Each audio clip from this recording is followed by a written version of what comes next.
Today we're not doing Flat Earth, so you might not need your facepalm protection. We'll see how it goes. We're going to have a civilized discussion between a dinosaur that says the Earth is billions of years old and someone who's amazing at debunking Flat Earth that is a young Earth creationist, which is going to be very interesting. I'd like to welcome back to the show, Dapper Dino, and our young Earth creationist for today, Peter. I always get your name, say it wrong. Markley, right? Yes, that's right. Markley, yes. Hi. I've got a friend with a surname of Markey, and I just always want to say that instead. Thank you guys. Hey, for at least on. it's not malarkey, like Nathan Thompson was saying. Well, it's all right. At least when you debated Nathan Thompson, he didn't just like beat a duck with a hammer instead of talking to you, because that's how my debate on One Day Debate went with him. Dapper, how you doing, mate? Welcome back. Oh, I'm doing all right. It's nice to be back, especially so soon. It's only been, 2 days? Yeah, not enough time for you to get your human suit dry cleaned, unfortunately, right? Yeah, that's why I'm back in just my regular old me. So this is me on camera in my regular, real body, you know. Yeah, yes. He talks telepathically, just in case you're wondering why the mouth doesn't move. Yeah, it's very complicated. Don't worry about it. Yeah, you wouldn't understand, puny humans. It's a secret. And I just want to let everyone know, unfortunately, I will not be doing Star Trek this Friday, as I'm a dumbass and double booked myself. I agreed a while ago to debate about the final experiment on Modern Day Debate this Friday. So I will be, unfortunately, leaving my ship without a chief engineer. If I come back and there's any changes to the engine room, I am moving all of your bunks to the waste pipe department. Do not mess with the engineer. Okay? Right, today we're going to have a discussion about the age of the Earth. And we're going to start with Peter. We're going to let Peter introduce himself, let you know who he is, and explain his position on the age of the Earth and why he thinks it is that. And then we can just go into open discussion between him and Dapper. Hopefully I won't need to do much moderating, as these are both sensible people. In fact, this is how sensible they are. I send the link to the streams that I do relatively early. Usually a half hour to 45 minutes before. And that's because having a flat earther click a link is hard. You know, I have to explain to them how to click the link in the email, and then the fact they haven't downloaded Zoom and they need to do that, and then how to join the Zoom call, and the fact that, no, they don't need to put in a password, it's fine. And then I have to explain to them they haven't turned their camera and mic on. Then I have to explain to them that they're probably facing the wrong way and forgot to get dressed. And that process usually takes a while. Within 3 minutes of me sending the link, both of these gentlemen were in the chat. I was very confused. That's not how this goes. Wait, hold on. Was I supposed to have pants on for this? No, you're okay. You're a dinosaur. Just a tie. Is, okay. From what I understand, I was about to panic. I was like, oh no. From what I understand, going to the British Museum, dinosaurs just wear top hats, monocles, and ties. That's normal, right? Yeah. Every once in a while, someone will mix it up with actual bifocal glasses or like a bowler hat or something. But yeah, pretty much top hats, monocles, and ties. Yeah. And just for the audience, what type of dinosaur are you? I am a Ceratosaurus nasicornis. And how old are you? Or Ceratosaurus, if you just want the genes. I'm about 150 million years old. It's hard to say exactly because, after such a long time, it's hard to keep track of the exact number of years. But yeah, about 150 million. It's going to be interesting because I think Peter may have some issues with that. So Peter, over to you. Why don't you take the floor, introduce yourself, and explain your position on the Earth for us. All right, well, I was raised as a fundamentalist Christian. I still am a fundamentalist Christian in many ways, but in the last 8 years, I feel like there have been a lot of sociological changes to the scene in this country. And so I've been kicked out of many former communities of conservative Christians, and now I'm frequently called a liberal by people who anyway, the point is, though, I still believe in the Bible. I still believe every word is inspired by God. And that for that reason, I don't believe in evolution, because I believe Genesis is literal history. But obviously, the Bible does not say the Earth is flat. And so that leaves room for scientific inquiry on that question. And obviously, NASA has photos. It's a sphere. So I don't know. I grew up kind of with my personal mission of like wanting to help society take young Earth creationism more seriously, so that people could see, oh, you can be a young Earth creationist and not a complete idiot. That was my personal mission when I was a kid. And then Flat Earth came along, and it's like, oh, darn.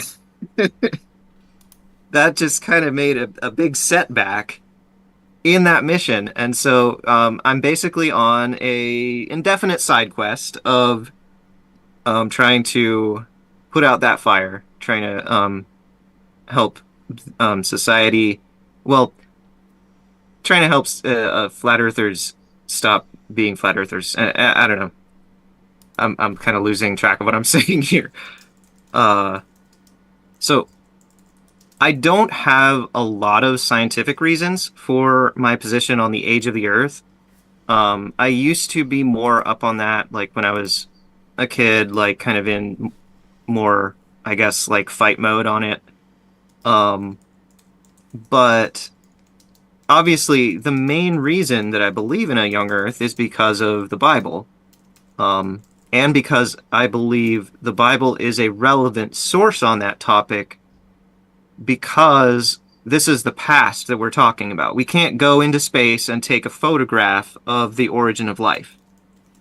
At least not on this planet. You could argue, like, okay, distant starlight, maybe we can zoom in on a distant exoplanet and watch the origin of life happen there, or, something. But that's all speculation. We don't have that evidence right now. The evidence we have does not include any direct observation of this question. So to me, that leaves room for historical documents like the Bible. And I do take it very seriously. I believe it should have room in the conversation. But I'm not in fight mode about that. Like I learned a lot from flat earthers about what not to do. And just trying to convince other people at any and every opportunity is one of those things that I've learned not to do. So I had a friend encourage me to have this conversation. I don't know that I would have done it otherwise. And I'm told that Dapper Dino is very cordial about it. And Craig is a friend of Michael Toons, and anybody who's a friend of Michael Toons is friendly in my mind. So here I am.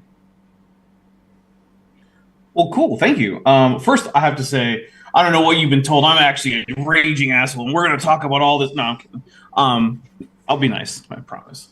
So that was an interesting, and it seemed to me like I probably expected it to be roughly that the Bible is your main reason for accepting the flat Earth, or sorry, the young Earth. That was an honest mistake. So I guess what I would ask is, let's say that you found the Bible saying something that is very obviously not true. Would you reinterpret the Bible? Would you reject the Bible, or would you accept the thing that, at least according to everything we can see, simply isn't true? Like, for instance, if you wanted to take the Bible literally, you would have to assume that the value of pi is in fact 3. Now, I think that it's perfectly reasonable to have an interpretation of that passage to say, well, maybe they're just measuring the outside for the diameter and the inside for the perimeter, and then just be okay with that. But if taken literally, strictly literally, the Bible does indicate that pi is 3. So what's your position on pi? The letter. No, sorry, not the letter that encodes a number, not the... Yeah. So obviously pi is an irrational number starting with 3.14159265358979323. The Bible does not give that many significant digits. It only gives one significant digit, and it is still accurate at that significant digit. It's not the purpose of that passage is not to give us a value for pi. Okay. And you would say that the purpose of Genesis 1 and 2 is to give us a historical account of the origin of the universe? Yes, I would. Okay. Does it bug you at all that at the time of the writing of the various parts of Genesis, that the idea of a history in the sense that we have it modernly. It really hadn't been invented yet, and that what we think of as histories at the time were mostly just polemical writings about, like socio-political and religio-political matters, and that it's very clear that much of Genesis was written in direct response to the socio-political situation of exilic Jews in the Babylonian exile and countering the theological claims of the Babylonian priests. Like that, how does that factor into this? I don't think that's accurate. Genesis was written long before the Babylonian exile. I mean, it demonstrably wasn't, but that's okay.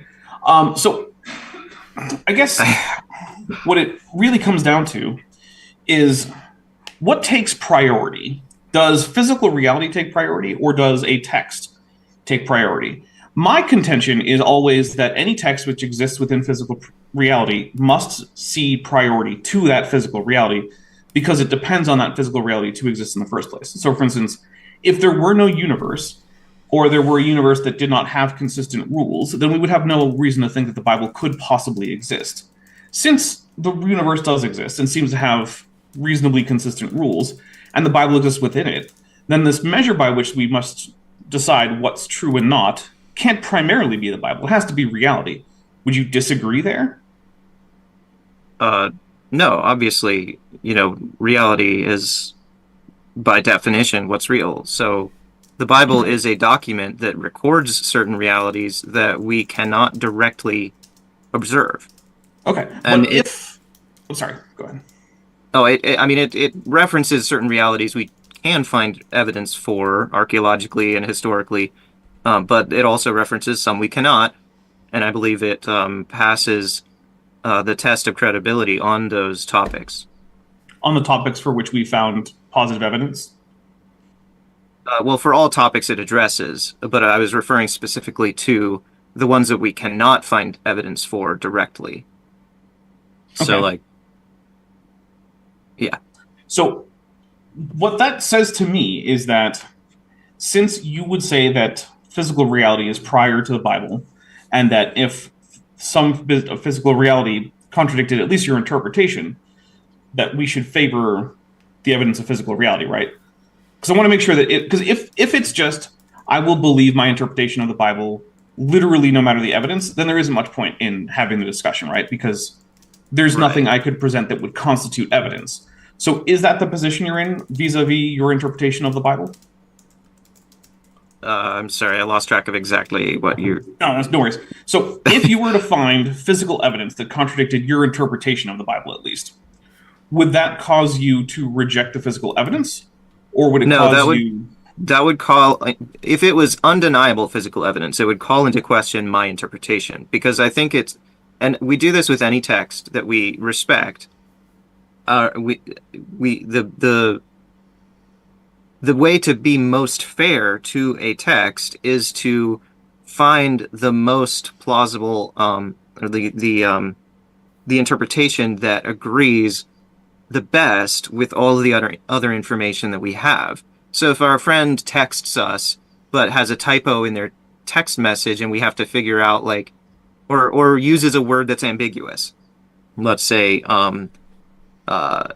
and there's one interpretation of that text that makes no sense and another interpretation that makes perfect sense, why on earth would we choose the interpretation that makes no sense?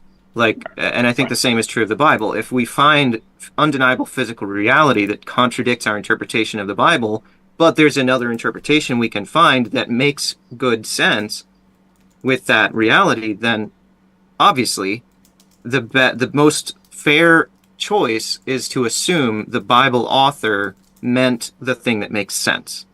Okay, so what I'm going to go with then is to say that in that case, what we should focus on is primarily on scientific reasons to determine, or scientific ways that we can determine things like age or duration, or maybe putting minimums on certain processes and things like that.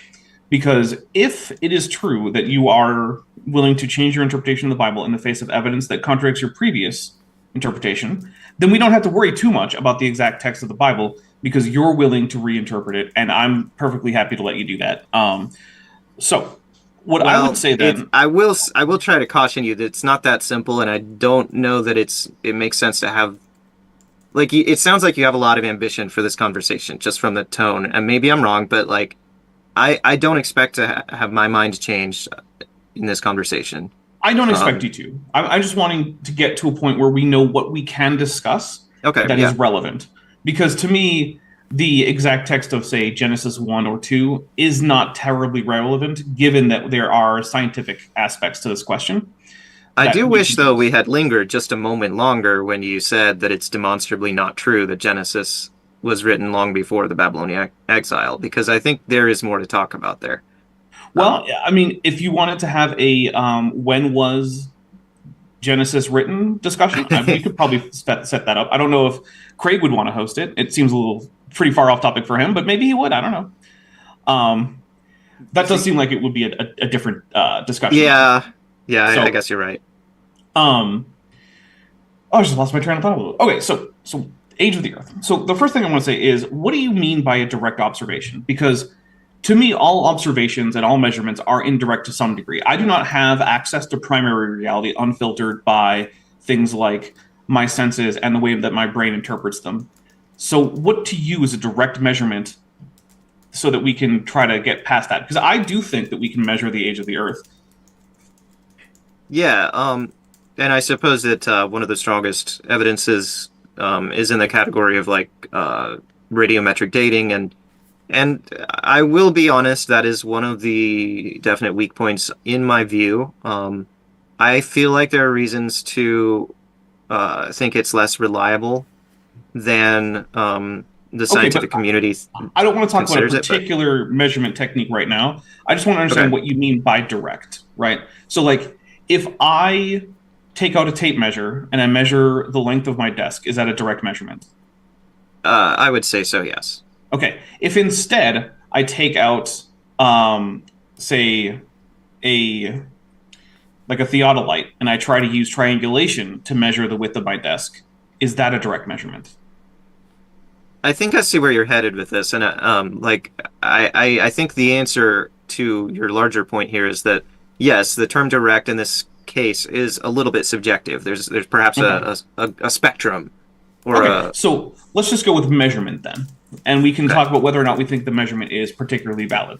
And I don't actually want to start with radiometric dating. Radiometric dating is definitely how we get a nice number that we can slap on the Earth and say, see, this is 3.45 billion or whatever.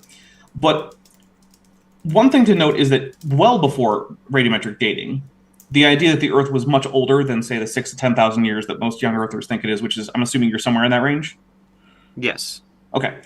That idea was already largely abandoned in academia and geology and physics and whatnot for much more basic reasons.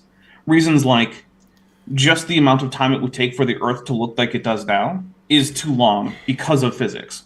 So, for instance, the fastest that we can determine based on physics for things like limestone to deposit, and in this case we're talking about biogenic limestone, which is the vast majority of it, is at about a centimeter per millennium.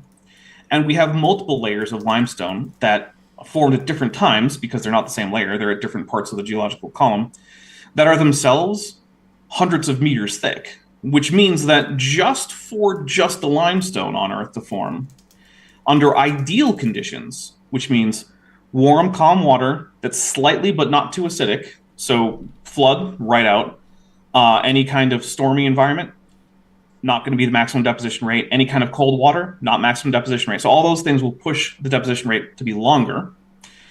So at the minimum, we have hundreds of thousands of years worth of limestone just on Earth. And we don't need radiometric dating. We can measure based on physics how this works, and we can work it out and say the absolute minimum just for the limestone is thousands of years, hundreds of thousands of years, sorry. Okay, but that's still like, I have to be so careful, and this is one of the reasons why I don't like talking about this in any kind of like debate sense anymore, is because I'm still working through, just personally, what is a tactic that sounds like a flat earther and what is a tactic that is actually rational, you know? It's only been in the last few years that I've really had to see and confront the reality that flat Earth, this flat Earth movement is, you know, exists, and that there are people like that in our world. And so it's been a very recent thing for me after, like I said, like my entire life being raised as a young Earth creationist and starting out in fight mode when I was a young teen, and gradually coming to my own conclusions and my own convictions, and then like being confident, but then learning to shut my mouth sometimes, you know, because it's not helpful. And then gradually moving on to other things in life, and then sometimes the things that made me so confident, like fading in my memory so that I'm rusty on the topic. And so it's been this whole process. And then just within the last few years, for me, it's been like, oh gosh, some of those tactics that we were using bear some faint resemblance to these tactics of these complete morons. I'd say it's more than faint in many cases, but... And so it's like, every time I'm having one of these conversations and I start to think of an answer, I have to ask myself, wait, is this answer about to be similar to the kind of answer that a flat earther would give? Okay, and that process is very difficult, and I have not worked through it entirely. That's fair, but it does still remain the case that we do not need radiometric dating. We can use very simple, and when I say physics, I mean things like, how fast does a small piece of matter fall in water based on things like the force of gravity and the force of Brownian motion, and how that relates to the temperature of the water, and how, and with the acidity, that takes into account things like whether or not the limestone is going to dissolve back into the water before it precipitates out. That's why we have the slight acidic conditions. So do you have, and if you've never thought about limestone deposition, that's fine. But do you realize why it would be that people, even Bible-believing Christians, who were the first people to notice things like this, would look out and say, hey, that is like 200 meters of continuous deposition, biogenic limestone, that could not form in less than several 100,000 years. Yes, I get the argument, and in my mind, it falls into a category of other similar arguments that I do have what I think is an answer to in my mind. It's convincing to me, but I stopped myself from saying it just now because of that question of, you know, is this anything like what a flat earther would say? Yeah, we can figure out whether it is like a flat earther. Because maybe it is, maybe it's not. I don't know. Well, that's the thing, is like I can't necessarily, that my process of making that evaluation, that's kind of a personal process. I can't necessarily trust my ideological opponents, no offense, to help me with that process very much. Like, yes, you can certainly offer another view, but that is a personal process for me. And well, maybe rather than worrying about whether or not it's flat earth-like, do you find that argument to be persuasive at all? And if not, why not?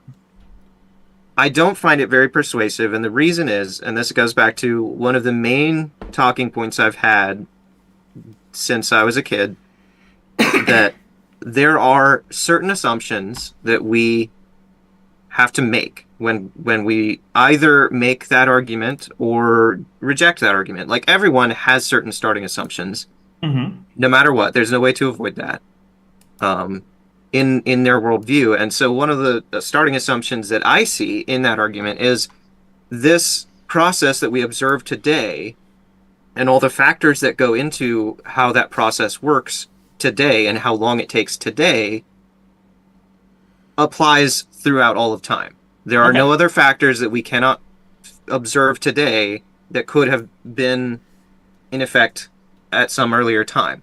And so, like, one of the terms that I would use is like was it a universalist approach versus a catastrophist approach? I'm sure you've probably heard those terms. Yeah, usually I hear them in terms of uniformitarian versus catastrophism. Okay, yes, that's actually the correct. That's what I was trying to reach for. I see. I'm rusty. I'm rusty. No, it's all right. Um, yes, that's what I was trying to reach for. Okay, so the assumption that is made in studies like this are the assumptions of science, right? So science assumes a few things. One is that the universe operates to principles that are invariant by time and space. So, for instance, the strength of the or the value, say, for big G, the universal gravitational constant, Yeah. is something that is going to be the same here on Earth as it is on Mars, and equally the same as it is in the Andromeda galaxy, or even farther at some distant galaxy across the observable universe. And similarly, that things like the fine structure constant, the strength and fall off rate of both the weak and strong nuclear forces, the strength of the electromagnetic force, the speed of light, that these things are generally going to stay the same. Yes. No matter where you are. Now, taking into account things like relativistic effects, but for an observer in any given frame of reference, physics will be the same, and that's not going to be temporally invariant. The reason that science makes that is because it's the only way to actually get science done. Because science is based on empiricism, where we gather data, and we say, okay, we gathered this data in the past, and it is going to be relevant to our predictions about future data.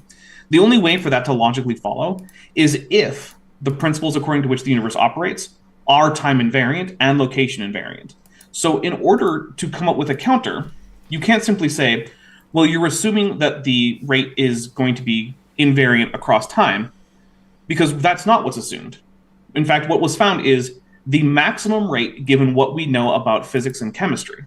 So if you want to propose an even faster rate, what you have to do is propose new physics or new chemistry that people have not yet discovered. And until you can do that, your argument is just, but what if magic in the past, though?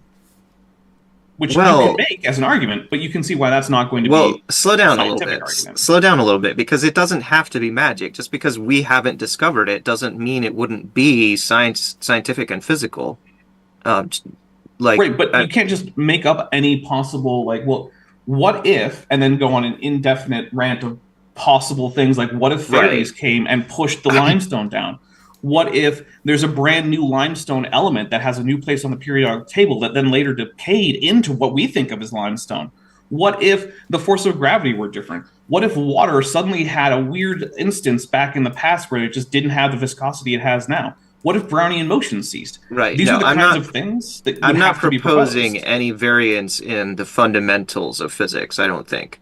Well, there are no variations then that would allow for limestone to deposit faster, because all of the variance that we've been able to find for the deposition goes slower than that. The maximum rate that we can find that's concordant with physics and chemistry, which chemistry is just physics, is about 1 centimeter per millennium. Right, roughly. But that's, like you keep saying, the maximum we can find. That means, that there could be, hypothetically, some other conditions at some prior time, like, for example, the Great Flood mentioned in Genesis, that produced conditions that we cannot study today.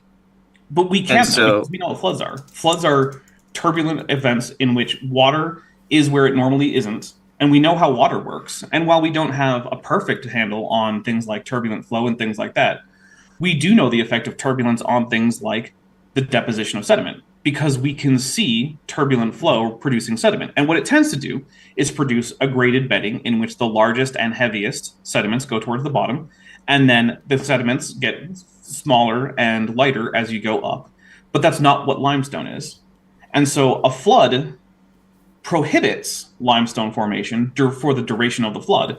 And in order to say that, in fact, it could accelerate limestone, you would have to come up with brand new physics for that, because we know what turbulent water does, and it does not accelerate the deposition of non-graded small grain sizes, especially with grains that are liable to dissolve back into water given variation in pH, which floods also tend to have, because they're mixing up water and sediment from multiple locations, which tends to cause, a lot of fluctuations in things like pH and temperature, which means that we know for a fact that unless you're going to invoke exotic physics, floods prohibit significant limestone deposition.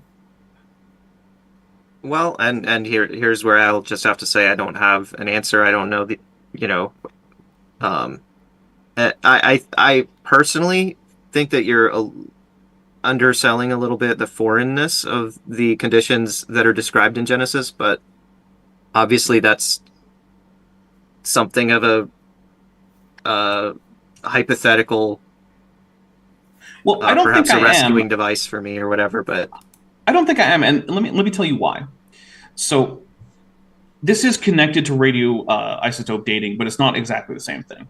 So a little while back, there was a group of young Earth creationists, like professionals, people with letters after their name, like PhD, who conducted a very, I think it was almost like a decade-long project called the Radioisotope and the Age of the Earth Project or whatever, RATE. They did the RATE project. And they I published their think I've heard of results. this. Okay. Well, in their results, they indicated a few things. One of which was that, in fact, the amount of radiation was consistent with an ancient age of the Earth, and that they did not have a solution to the problem of dissipating all of the heat from all the processes that they said, based on their flood model, happened during the flood year, and that they would have to rely on exotic physics. That's where I got that phrase, is from the RATE project.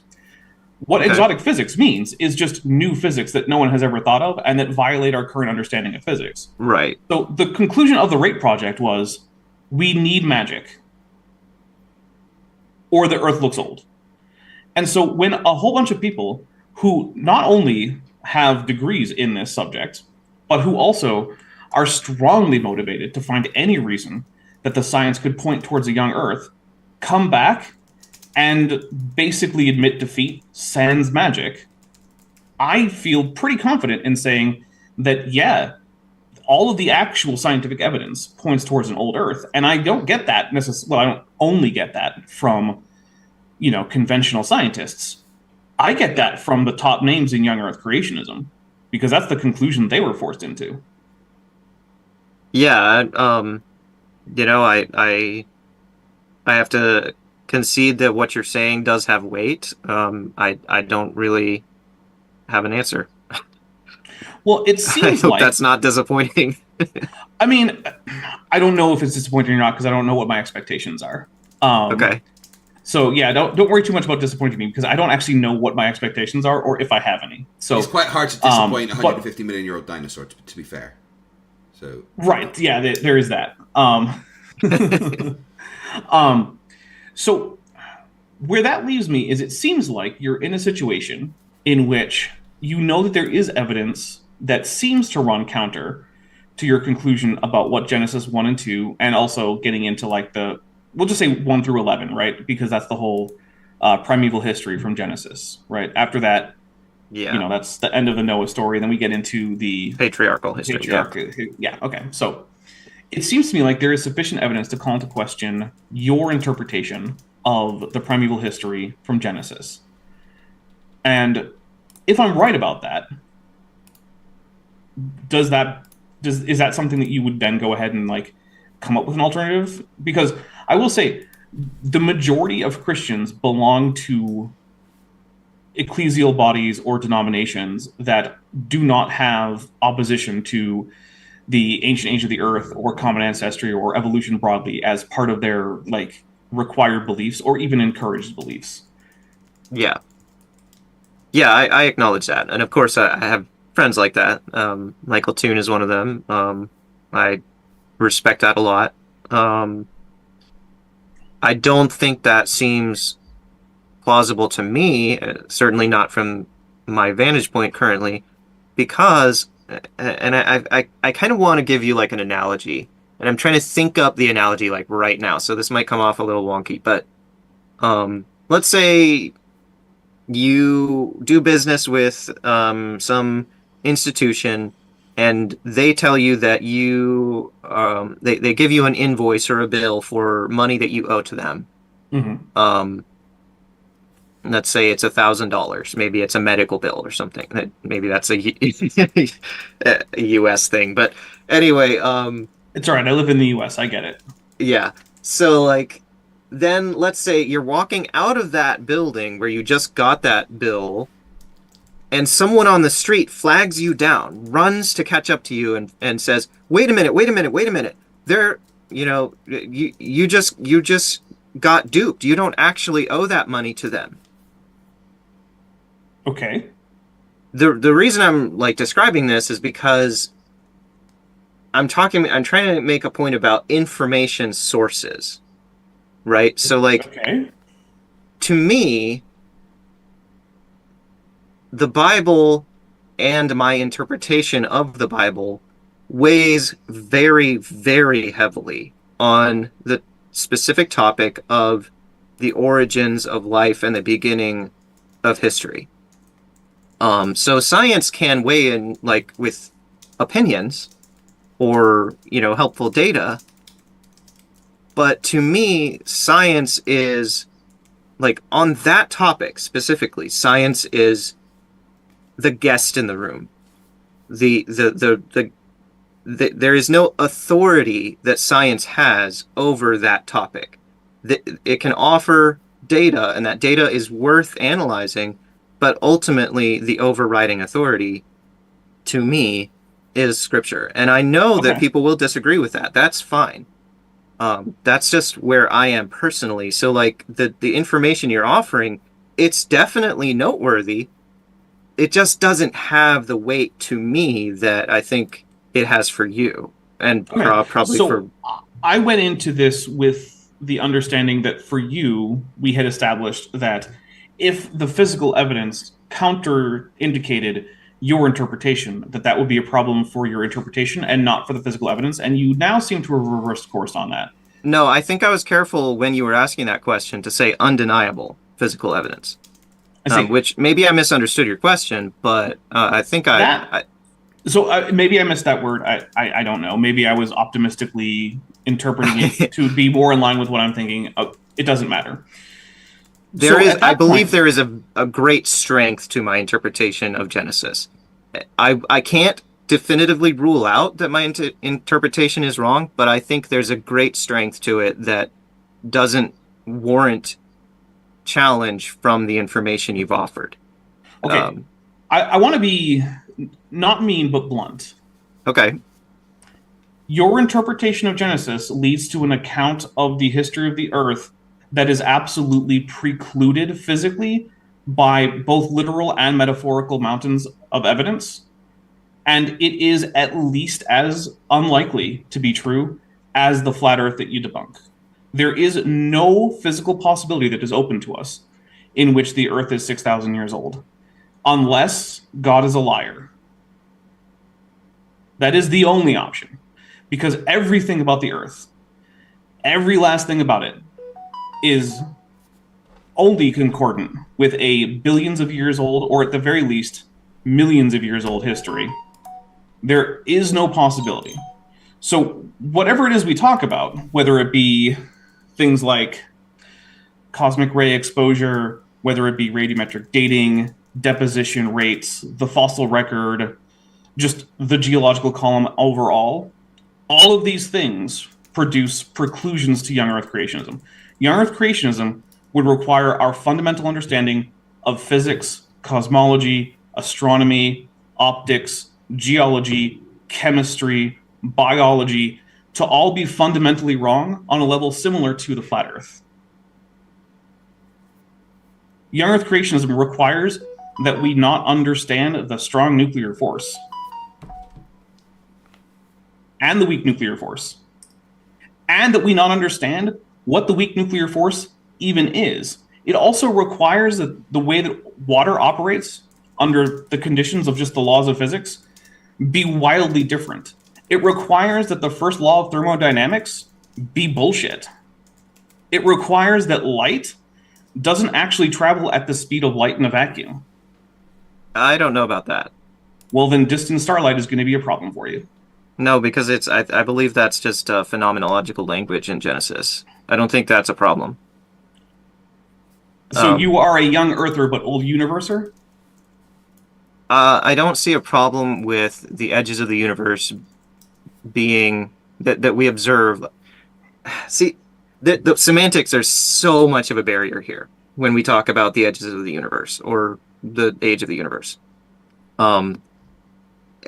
In the terms that we use nowadays, in the conventions that we use nowadays of like extrapolating, oh, this is so many light years away and this is the speed of light, and therefore what we're seeing now is so many years ago. That whole process logically that we use to infer, what we're seeing being long ago, I don't think it has any bearing at all on the language in Genesis.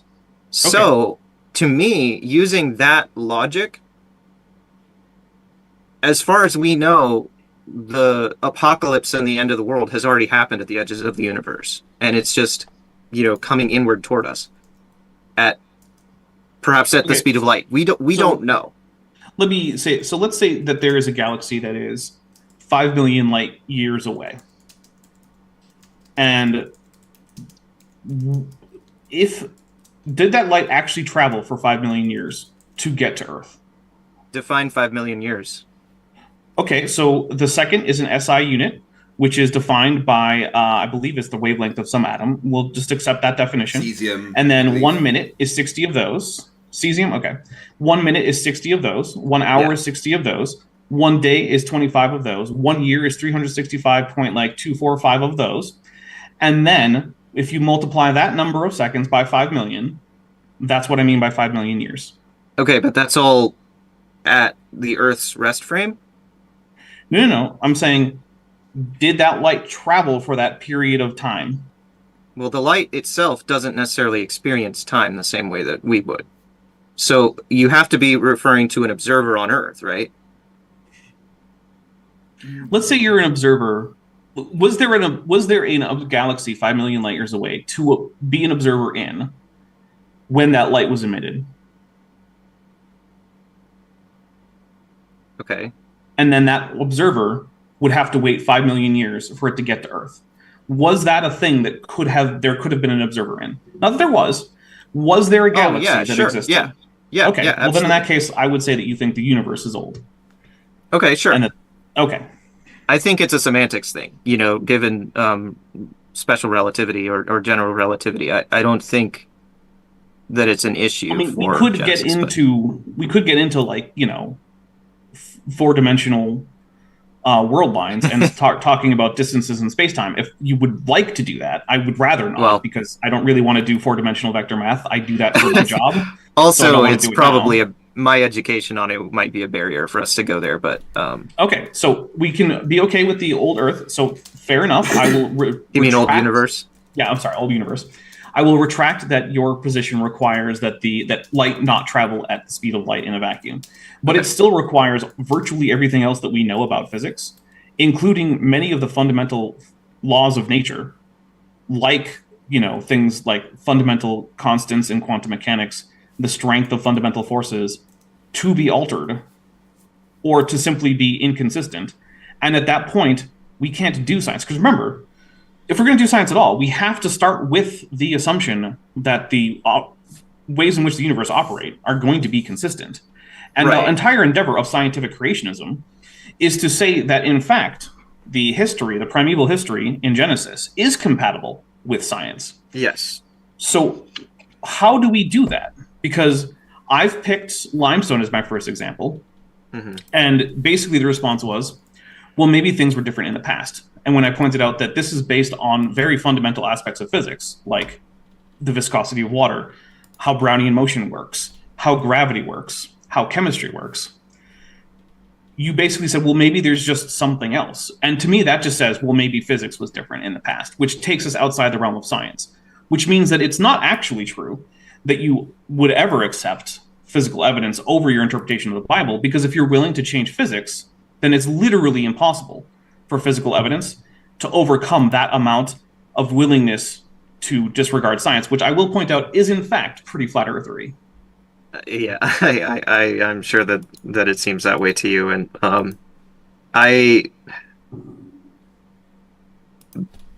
let me say that the reason I'm okay with saying, I don't know, maybe there's something. The reason I'm okay with that is primarily because I'm not convinced that what you're saying is true that it would require a change in the most fundamental physics that we know. But don't believe me. Believe the rate team, because they're young Earth. They're professional young Earth creationists, and they're telling you the same thing. Do you mind if Okay. I ask a question? I mean, is it okay if I ask a quick question at this point? Because one of the things that always confuses me about young Earth creationism is the fact that, for me, the existence of lead is a slam dunk evidence that the Earth is billions of years old, because lead can only exist after a bunch of other elements have broken down before it, which takes an extremely long time to happen. So how is there such an abundance of an element that can only exist after radiometric decay happening a bunch of times that takes such a long time? Okay, that seems to me like a much more naive question, forgive me for the term, than what he was asking about limestone, because he said limestone is related to biology. But It is lead, one of the reasons I picked it, yeah.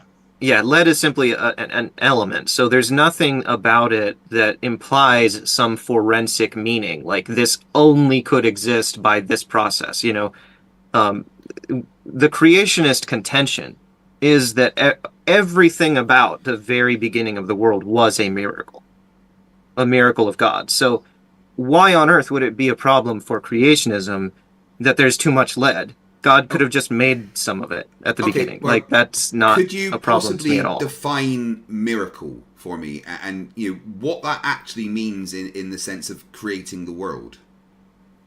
It would be something transcending above the laws of physics that we can study today. So we can't really even look at physics in the conversation then, if we're just going to say, well, God could do something outside of physics.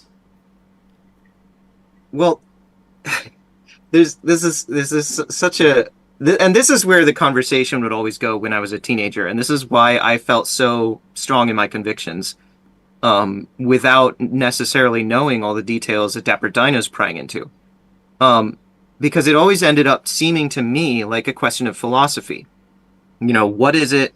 What kind of question do we even consider it to be, to ask?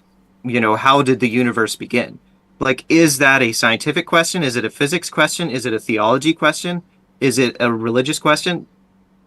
I think it's, to some extent, all of the above. But I think the latter, theology and religion, are, at least in some circles of today's society, vastly underappreciated for that question. So, the laws of physics, to me, had a beginning, right? God is the transcendent first cause, the uncaused cause, right? He is the beginning of the chain of causality, right? And that includes the laws of physics themselves, right? So when we talk about, what is or is not a miracle, by definition, the beginning of the universe had to be a miracle if God was the creator of the universe. So when we see things on Earth sorry, just one more thing. So if we see things on Earth that physics says can only exist if the process has taken millions and maybe billions of years, your response is just going to be, well, God made it that way as part of the miracle. I don't want to strawman you in any way. Is that how you would answer that? Because there is things on Earth that we can see and test that are clearly older than, say, 6,000 years old. So okay. Is it your position that God put those things there and made them seem that they're older than 6,000 years old as part of the miracle? It depends on what they are. So, and this is something that I often seems to come up in this conversation, is the appearance of age and what counts as, God lying versus what counts as us simply misinterpreting something that appears to us as age. So, for example, and this is maybe not the best example because of what we were just talking about phenomenology regarding old starlight, but let's say we see a star explode in a distant part of the galaxy. Let's say it's or maybe just to make it easier, like a different galaxy. So it's millions of light years away, and we see the star explode in this distant galaxy. The image of that explosion is reaching our eyes on Earth or our telescopes. And that is an event that's happening, right? I would never say that God just created the light in transit and that there was never a star at all. I think I made that argument like one time when I was 10 years old. And then somebody, walked me through the logic of it and pointed out that it does make God into a liar. And I was like, oh, that is a bad argument. So I would never say that. However, there's some gray area when we're talking about, for example, tree rings, and I'm not aware of any tree rings being, countable past, 6,000 years, but let's say they were, for the sake of argument, like as an example, tree rings seem to encode certain information, like how much rainfall there was on a certain year and that sort of thing. And it's like, if God created a tree with tree rings that were different widths that we then interpret as rainfall during years that never happened, would that make God a liar? Well, that's a gray area. I don't know if it would or not, because that's, I don't think it's a gray area. I think that's a definitive yes. Because the thing is, God wouldn't have to do that if he's all powerful. He could just make an adult tree that didn't have rings. Similarly, if God had created Adam with scars from injuries that he never had, I think that would be a dishonest thing to do. Well, right, but what is it about tree rings that would imply on God's part, you should read these as information that's not true? Because that's what tree rings do. They tell us about the life history of a tree. And if there is no life history of the tree, then there's no reason for the tree rings. And if God created a false life history... That's what we use them for. It's not just what we use them for. It's how they're produced.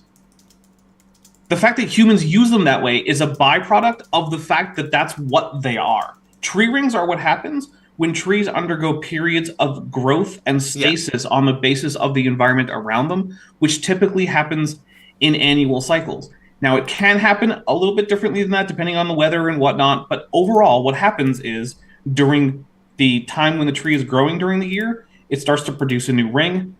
Then as it stops, it produces the darker section as it slows down.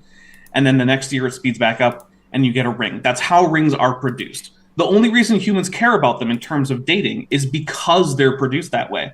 And so if God produces rings, they're not produced this way, but that show an evident history anyway. Because remember, that's how tree rings form in the first place.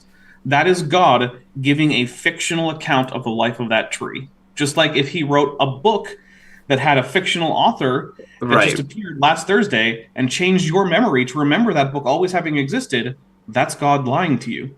Right. And I think that this is an important juncture in our conversation, because this reveals a certain disagreement that I think we have. I might agree with you about tree rings. That's why I said that they're in a gray area for me. Like, I think I might... If I, with tree rings in particular, if I had to pick only one of the two categories, then I might lean toward, like, yes, those are actual records of events, and God could not make a tree that already had rings in it. But I don't know that for sure. Like, let me look toward the more extreme opposite end, okay? In Genesis, it says God formed Adam from the dust of the ground, and it says that he made the animals and the beasts of the field and the birds of the air, and somehow that probably includes something resembling a chicken, for example. So, your argument to me sounds a little bit like if you were to say, we only see chickens come from eggs. Therefore, if God made a chicken, that would be him lying to us. Okay, let me clarify. I don't think that creating a universe, even one in which things are already set up, say for humans, is a necessarily dishonest thing on the part of God. What I mean is any aspect of the universe which is the result of a process that is known to take time, which does not need to give the indications of that time, but that includes those indications anyway, is a dishonest thing. So, for instance, God could presumably make a tree that simply only has one big ring, but that's the size of an adult tree that had been there for 40 years. God could form an adult human out of whatever without giving him any of the scars that he might have acquired in an actual life of, say, 30 years. God could create an adult chicken that similarly wouldn't have any scars or healed broken bones. And yeah, sure, it would look like a chicken that came from an egg, but that's only of necessity. However, the world is full of things that there does not seem to be any particular necessity for that indicate long processes, which on their own indicate that that's at least how old the Earth is, unless God set up the evidence to make the Earth look older than it is unnecessarily. So it's the necessary part that's important for me. And to be fair, I did not express that terribly well at the outset. So no, I don't think making a chicken is dishonest because chickens come from eggs. However, if that chicken were made as a baby chick that never hatched, but he made the egg anyway, and there was a bunch of eggshells, that would seem dishonest. Yeah, I can imagine that. But I want to point out, this is why when I was talking to you and we talked about limestone, we came to an impasse where I just didn't know how to answer you. But the reason we started talking about this, like what counts as God lying versus not, is because Craig brought up lead. And I don't think simply the existence of a certain amount of a certain element in the earth would imply anything about the age of that element. Like God could just create that amount of the element. I don't see any issue with that at all. Okay, well, let's zoom in on a more specific example than just the bare existence of lead. Let's take a look at the Oklo reactor. So the Oklo reactor is a now extinct but formerly active fission reactor in which uranium was induced to fission by the moderation of neutrons through water in a similar manner to modern water-cooled and moderated fission reactors that we use commercially or militarily in some cases, but that was actually a natural formation. And the reason it was detected was because it had an unusual isotope ratio in uranium, despite being rich in uranium. And the ratio was consistent with spent fuel from a nuclear reactor. And so then it was investigated and found that, in fact, we found the products of decay chains from fission events from uranium, because that's all well documented, right? Nuclear power is a thing. I used to be a nuclear technician. Craig also has a history in the nuclear energy field. So we both know that, it's well characterized, the typical things that uranium fissions into, what those decay chain products are, what they ultimately end in, what kind of isotopic ratios you expect in spent fuel. And all of this lined up with a reactor that had been operating for longer than you think the universe has been around, a longer ago than you think the universe has been around. Why did God make a fake... I'm so sorry. I think I'm going to need you to dumb that down a little for me. Okay, so nuclear reactors, fission reactors work like this, right?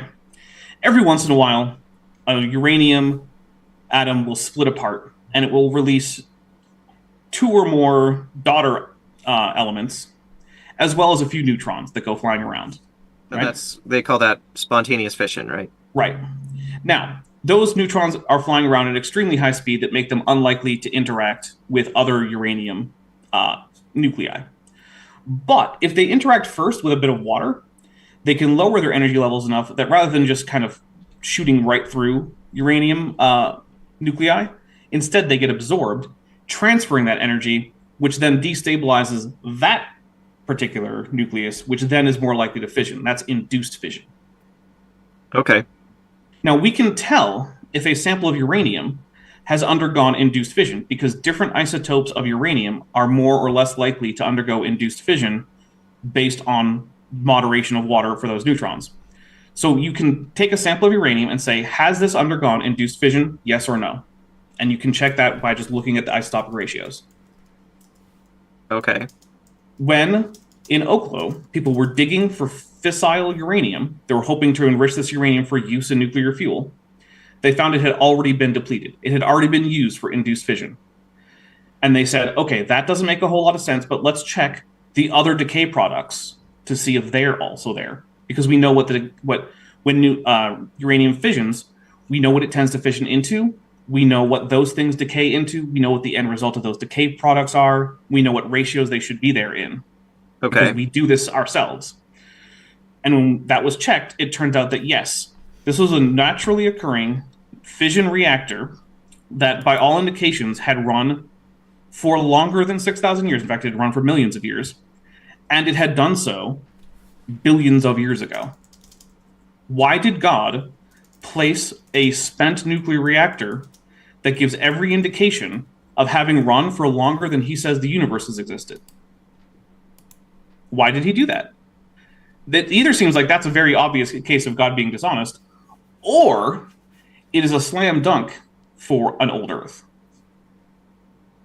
I mean, well, where my mind goes is like this probably falls under the category generally of radiometric dating. Like, Nope. I've always, because the dating isn't required to check the isotopic ratios to see if it's consistent with a nuclear reactor. When you check to see if something has undergone spontaneous fission, you're not doing radiometric dating. No, I know. Okay. I meant like rhetorically, it falls under that same category. Like, because of physics. Yeah, basically that if let's say there is some unknown condition that we have never observed and have never studied that was present in Noah's flood that did in fact result in accelerated nuclear decay. And I know there's a heat problem. I know it's not the heat problem. Here's the thing. You know what the nucleus is, right? Yeah, roughly. Okay. The nucleus is the protons and the neutrons at the middle of an atom surrounded by the electron shells. Right? Yeah. You do realize that the spontaneous and even induced nuclear processes do not care what the pressure is or even really what the temperature is. The only way in which temperature can matter is in the frequency of induced nuclear interactions. So when we're talking about spontaneous interactions, which many of these are because we're checking on decay chains, those are all spontaneous. It is physically impossible for any amount of pressure or heat to cause a problem until you get hot enough that the atom itself starts to fall apart. Not just turns to plasma, but starts to break apart into a gluon plasma, which is hotter than any known temperature currently in existence. So unless you want to say that the heat problem is way worse than anyone thinks, you do not have a physical mechanism that can affect the nucleus of an atom. Okay. Atomic nuclei just don't give a crap. Okay, I think this helps actually for like my education. I've heard people say things like that that it's a fundamental law of physics how fast nuclear things decay, and then later I've heard literature on like, oh well, when the point at which this would start to change, and I'm like, wait, so can it change or not? But this helps me understand. What's fundamental about it is the weak nuclear force, right? That's what's holding on to these neutrons and protons and keeping them in a pile. So the strength of the weak nuclear force will tell you how likely it is for a given period of time for a atomic nucleus to decay in some manner, whether it be through fission, alpha decay, beta decay, whatever, right?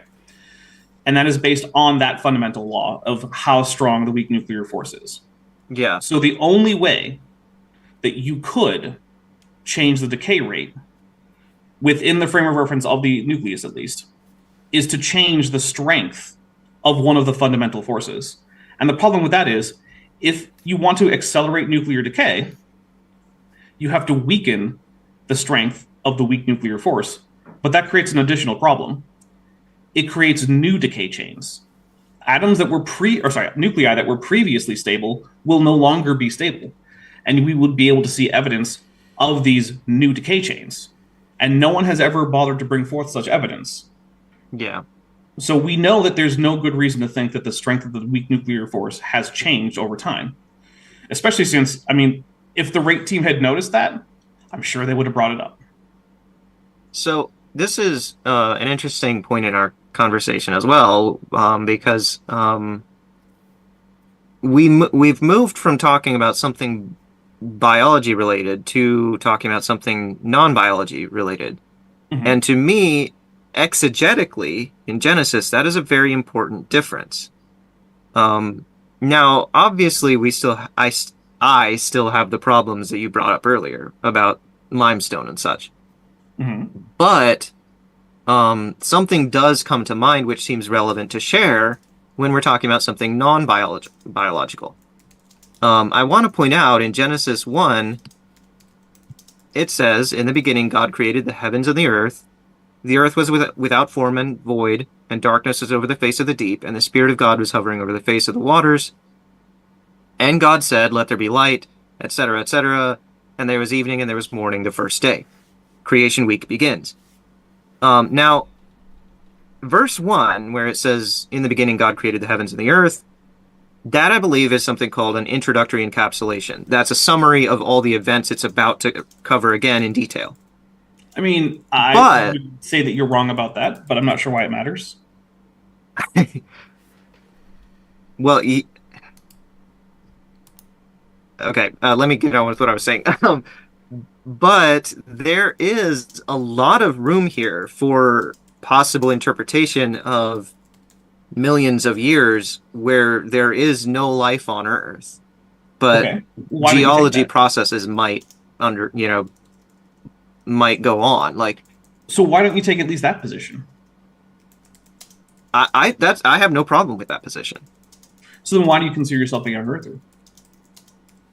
Well, because a lot of the old Earth arguments involve there being life and death in cycles for millions of years before even mankind rose, which I think there's a big exegetical problem with that. So can we say that you are a old earther, young lifer? I mean, I guess if we want to get that. Well, because so typically the young specific. Earth creationist position tends to be that the universe, the Earth, and life are all young, but those are technically separable items, right? You could believe that in descending order, right? You could say that the universe is old, but the Earth and life are together young, or you could say that the Earth is old and the universe is old, but that life is relatively young. So sure, I guess. I mean, so and I would say that going from everything's young and then going to, well, the universe is old is an improvement in terms of accepting the scientific evidence. And I would say that we're doing what I would consider, maybe you would disagree, progress, in that you are currently at least open to an old physical Earth and an old physically existing universe. But now the question is, has life existed for, say, more than 10,000 years? Yeah, and this is why at the beginning I emphasized my reason for being a young Earth creationist is rooted in this text. I hold this text as sacred, and I believe that it's true. And so the question becomes, what is the meaning of this text? For me, that's what the question is. And so if I find some way to adjust my understanding of the text so that the text is still held in high regard, still taken at face value, but, it agrees with, what we observe in nature, then absolutely, that is the correct position in my mind. And so what is wrong with the interpretation that this text is primarily an ideological text that is there to inform believers about what their proper relationship with God and the natural world is, and the proper relationship between God and the natural world and humans? And also, you can go ahead with various typological interpretations about, Jesus being typified in Adam and, things like that. Why is that not an okay thing to go with? And then just say, but the literal interpretation of an actual literal history of the world is less important to me, because I don't need that for the theological ideas about the proper relationship between God and man in the world and the typological things that are called out in the New Testament. Because none of that depends strictly on the literal history of Genesis 1 and 2. Right, and this is why there are many Christians who I do respect who take that view. Like, I'm not going to say that those people are not Christian or that their view is fundamentally inferior to mine or anything, and that includes people like Michael Heiser. Rest in peace. Yes. So there are reasons why I disagree with him, and one thing, and this is one thing I was going to bring up earlier, but like we were saying maybe that's a topic for another day. You were kind of making thrusts and assertions on the text here that I believe are coming from a place of historical criticism. It's a historical critical approach. I do have a history degree, so it does help. Well, I'm referring to a specific movement, coming from 19th century Germany. It's also called higher criticism. Mm-hmm. Do you know what I'm referring to? Yeah, it's higher criticism is a good way, but right now it's basically just biblical scholarship is what it is. Well, I disagree with that approach to biblical history. Okay. I don't accept that. I think it comes from a fundamental place of skepticism. Now, of course, Michael Heiser accepted historical criticism, and he was a genuine Christian. I would never say that he was like a fake Christian or anything, and that's fine. Like, if Christians want to accept that, but I don't. I don't think that's a valid source of scholarship for this text, personally. So taking history and textual analysis seriously is not something we should do with the Bible. I don't think that's a fair way to characterize it.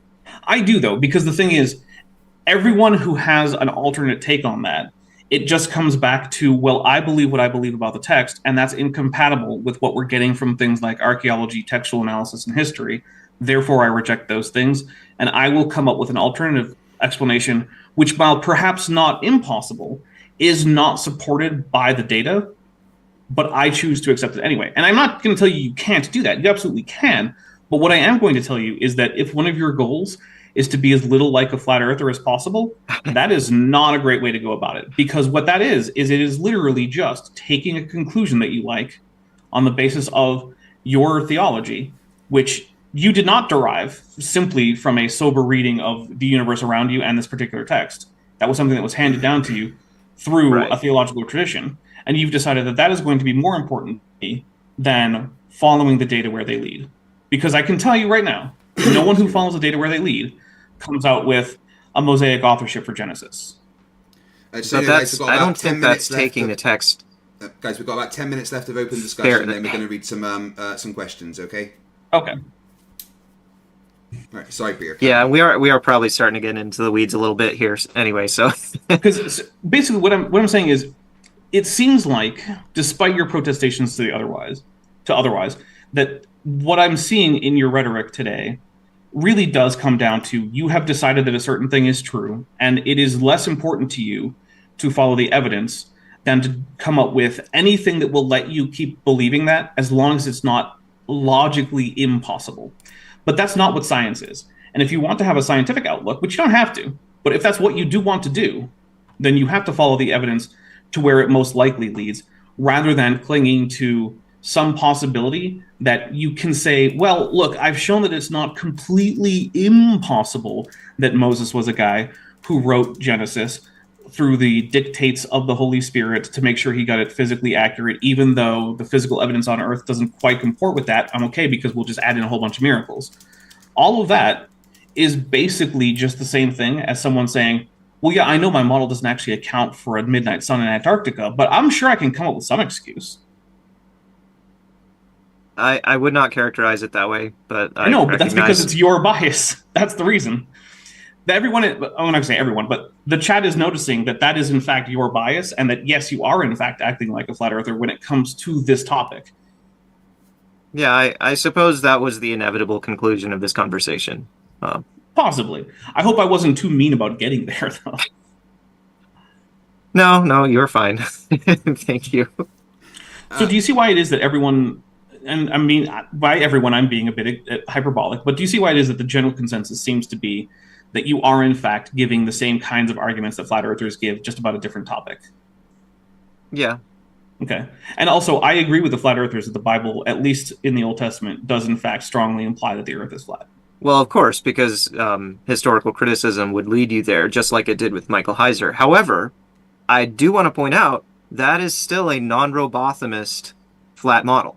Oh, yeah, it is. The flat earthers are wrong about the biblical flat earth. Yeah. The biblical flat earth has a sun that sets, and it would not have had time zones. Which is frankly more scientific.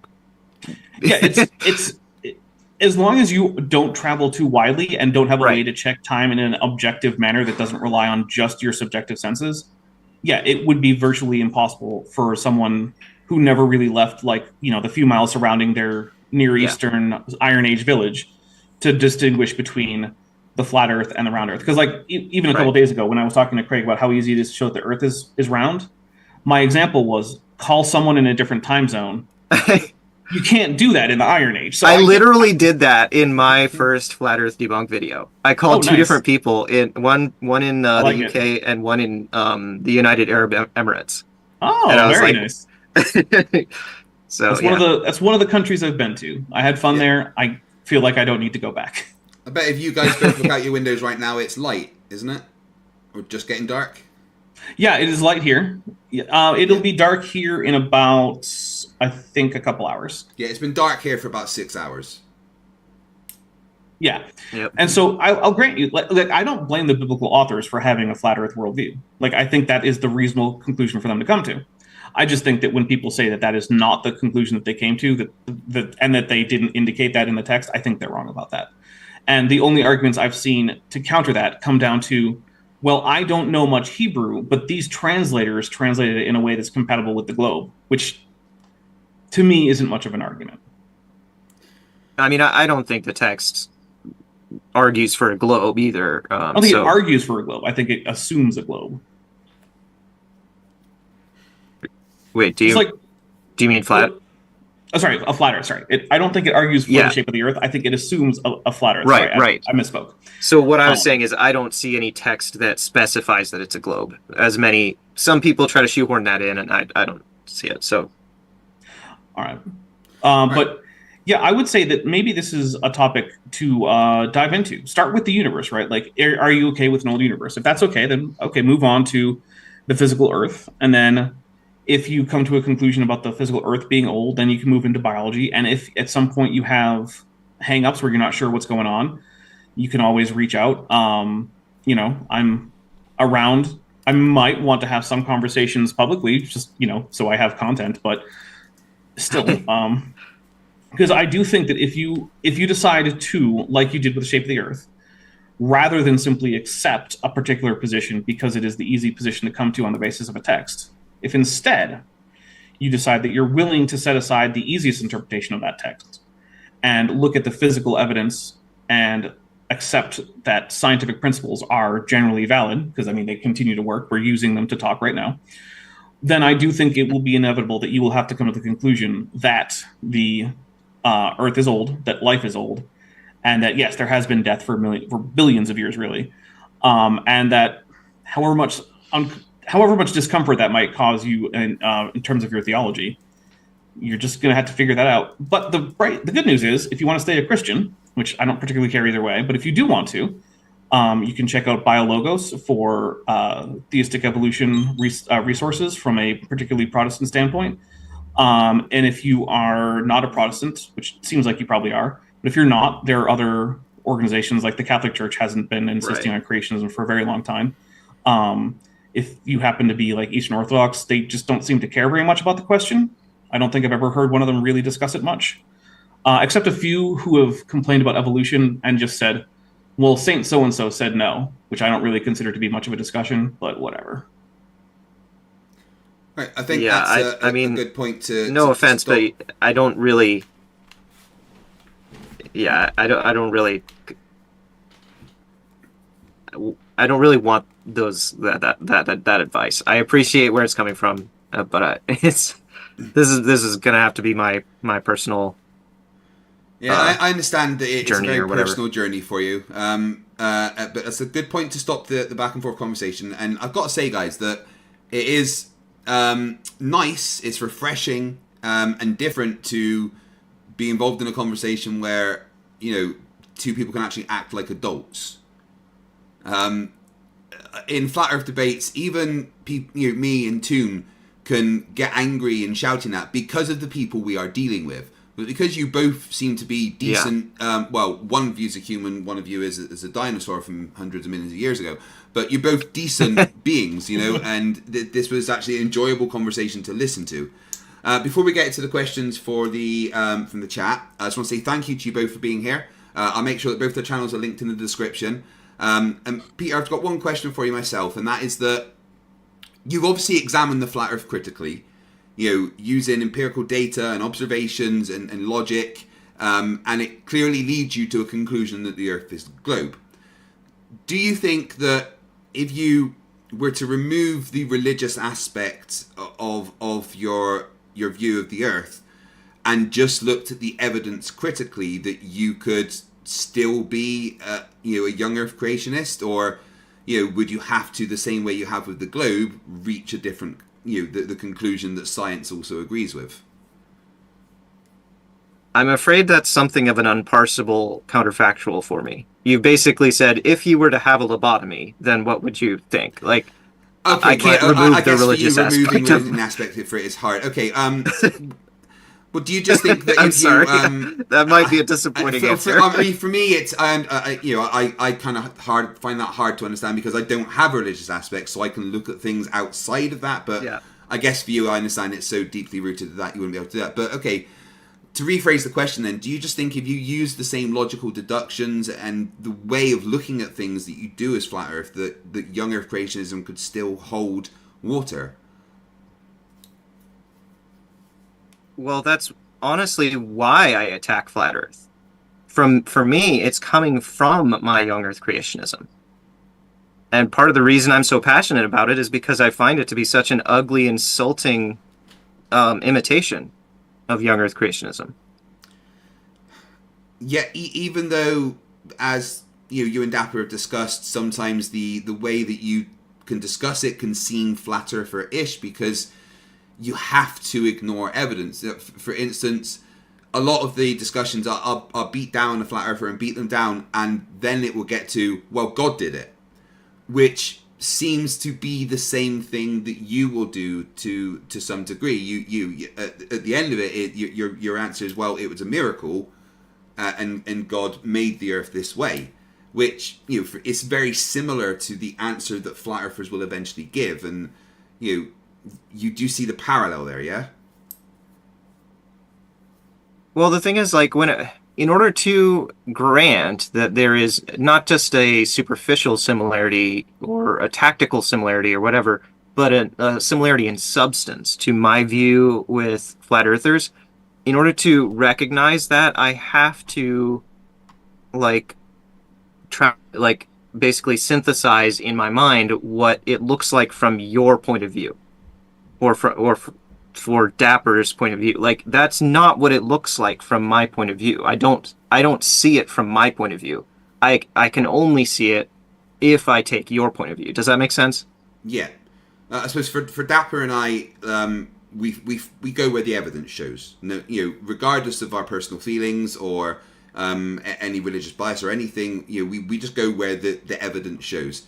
If when Toon and Co go to Antarctica and disprove the globe, I'm gonna go where the evidence goes, and I just feel like it's very hard to hold your position if you go where the evidence goes. I mean, I suppose things might be different if I was if I reached a much higher level of formal training in any of these relevant fields like chemistry, geology, paleontology, those things. Like, maybe I could offer a more substantive answer to your question if I had college level training in those things. I took a gen ed in earth science, but that doesn't really, get me there. So I will say, generally speaking, to debunk any young earth creationist claim, it usually doesn't require much more than a freshman or sophomore undergraduate level of education in the field. Often it requires far less. So you would not need to get degrees in most of these things. In order to figure out why young earth creationist arguments are wrong for any particular field, basically you could audit the intro course to that subject at a college, which usually, by auditing, you just go in for the lectures, take notes.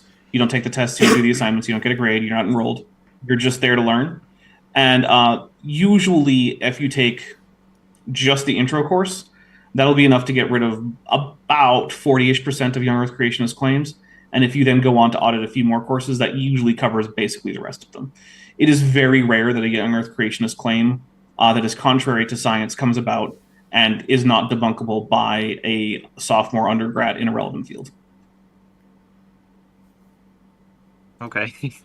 That's not just me. That is the general consensus that I found from asking actual professors in fields relevant to young Earth creationism. So my final question before moving to the audience is that so the same question I ask a lot of flat earthers: what would convince you that you're wrong?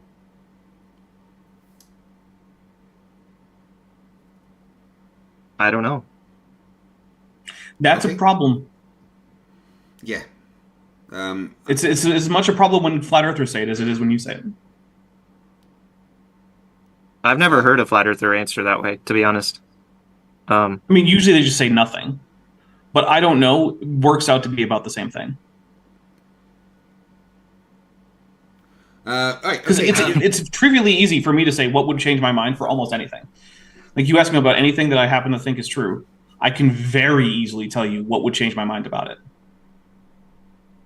Like, if you want to say common ancestry for cellular life, very easy. Just find an organism that morphologically looks like it should be related to some other cellular life, but who, at least in its neutral DNA, does not actually fall into the nested hierarchy that's produced by phylogenetics at the neutral DNA level. Right there, I'm already going to say, okay, that thing doesn't seem to share common ancestry with other cellular life. That's it. Like, it's trivially easy for me for almost everything that I can say that I believe to come up with an example as to what would cause me to not believe it anymore, or at least to modify that belief significantly. But that doesn't sound like a very big leap for you. Like, you could still say that all this other life over here has a common ancestor. We're just carving out this one exception. Like that. Well, yeah, but like that's what I'm saying is, if you want to go further and further back, I can come up with more and more examples of possible, and by possible I mean logically possible observations that would get me to change my mind. Would it get me to change everything about that position? No, it would probably make me modify. But at the very least, I can say something that would make me significantly modify every single belief that I have. And the fact that that isn't the case for you about a particular topic is troubling, because I'll bet you could think of something that would change your mind about the shape of the Earth, right? Like, if the final experiment comes back and it turns out, yeah, the sun sets, I'll bet that would change your mind about the shape of the Earth, wouldn't it? It would throw me into confusion. But I would say that's a change of your mind, because right now I don't think you feel confused about the shape of the Earth. Right. Yeah. So you should be able to do that about your other beliefs. Yeah, there's lots of things that could throw me into confusion about young Earth creationism. I mean, well, what's one of those? I realize I'm now just going back into open discussion. I'm sorry, Craig. That's okay. Right, do you want to respond to that, Peter, and then we'll get to open to questions from the audience? I don't know if I have a very good response ready. We should probably just move on. I appreciate how open you've been. I know that you were nervous for this. I know that you aren't really this isn't something you really want to debate as much, but I really appreciate the conversation. It's been very interesting. Nathan Bishop became a new member. Thank you. Electric IPM for $2 says, Peter, how old do you think the Earth actually is then? I think it's probably tops about 7,000 years old, and that I get that from comparing genealogies in the Bible. Dapper, I'll ask you the same question. How old do you think the Earth actually is? So the Earth is about 4.5 billion years old. If we're going to go to two significant figures, I usually only go to two significant figures for questions like that, and that is based on things like radiometric dating of both the Earth as well as other things in the solar system, such as asteroids, which would have formed, according to the nuclear hypothesis, at about the same time. It is true that the oldest rocks on Earth are basically all gone, so we do have to rely to some degree on that. But even if we didn't have that option, we still couldn't come up with an answer that's much less than 3 billion years old. All right, thank you. Don Giovanni, Emperor of Hurricane, has been a member for a month, says, it's okay to be a believer and not a young Earth creationist. There are tons of ex-young Earth creationists that you could have a conversation with. Any response to that, Peter? I mean, I have conversations with them all the time. I respect people like that. I agree. I would agree with Peter. Yeah. Like I said, this is so refreshing to actually have you've clearly got different position to Dapper and I, and probably most of our audiences, and Toon's audience as well. You hold a position a lot of us would consider stupid, really, in a lot of ways. But having a conversation with you is really refreshing and enjoyable. And you're clearly an intelligent and eloquent person, and it's Thank you. Peter, can you stop it? This is confusing. We gotta find out. You're supposed to be shouting at me and calling me a retard and stuff, all right? We have to find out what exactly it is about Flat Earth that either attracts or creates just the most despicable people imaginable in ways that other things don't. It's crazy. It really is crazy. Never before have I received so many death threats. Well, any death threats. Anything I've ever done. No one's ever sent me a death threat. Since I've been debunking Flat Earth, I have received literally hundreds of death threats in my emails. I've received one young Earth creationist death threat. One. Signastep, $5 says, my question is, why is Craig such a jerk? It's actually in my contract. I have to be. I think it was 63% jerk. If I don't reach that threshold, I don't get my NASA bonus. Tobet became a member. Thank you. Welcome to Scrappers. Nugs Automation for $5 says, would belief in a 3 billion year Earth change your belief in Christianity? No. So if you came to the agreement that the Earth was in fact old, you would still believe that God is the creator, etc. Well, yeah, because Jesus changed my heart, but it would throw me into confusion about his word and what all it says or doesn't say. Okay. PhD Tony for $10 Australian. Thank you, Tony, only real man in the room. Also, your partner in debate against Nathan Thompson and Angel. How painful was that, by the way, for you? Speaking to Thompson and Angel. Nathan Thompson and Angel, they're basically like two troubled kids in a classroom that they're like the unruly kids that always egg each other on. It was pretty obnoxious, especially when they like managed to make me slip up and say something that was on the screen that I didn't read, and then they were laughing at me, and that was annoying, but I got him back, so no, you did very well. You savagely debunked them. Right, so Tony says, radiometric dating, cosmogenic exposure ages, VARV/ice core/dendrochronology, electron spin resonance, optically / thermally stimulated luminescence, amino acid racemization. You're just racemization. Wrong, racemization. You're just wrong, Peter. Yeah. Was that PhD Tony? That was. Yeah. So those are a list of various dating techniques, right, all of which are very easily able to get us past 7,000 years for the age of the Earth. Not all of them are going to get us to 3.5 billion, but they all get us past 7,000. So dendrochronology is among those then. Okay. Mm-hmm. Yeah.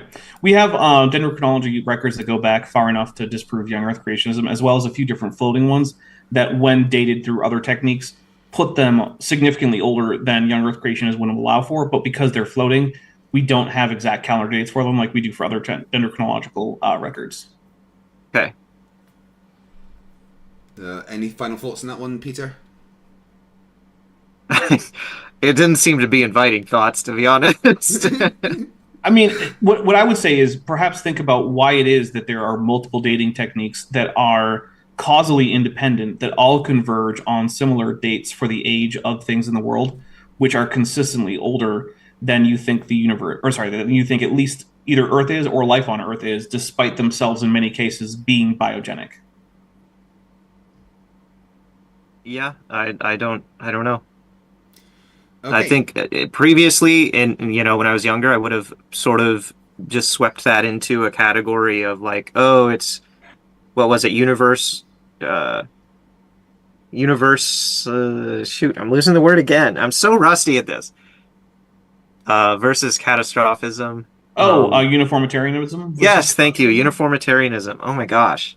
Yeah, the problem is catastrophism isn't the magic wand that makes physics change. No, that's the problem. Yeah, and in order to use that as an excuse for overcoming these dating techniques, you would have to change physics, not just have a catastrophe. A catastrophe can explain things like, hey, why is there a really thick flood deposit here?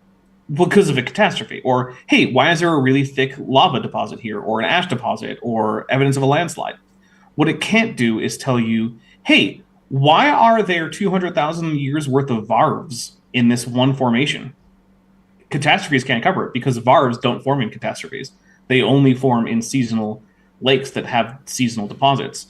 And in fact, we can even tell they're seasonal because we can do things like measure the amount of pollen in them and even determine which species were emitting pollen at those times, which then we can use to correlate at which time of the year that varve was deposited. And we can say we have more varves than young Earth creationists say there are years in the entire world evident in just one formation.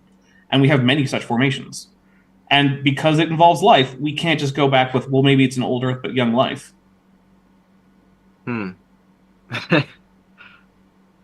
Okay. Well, okay. Fair enough.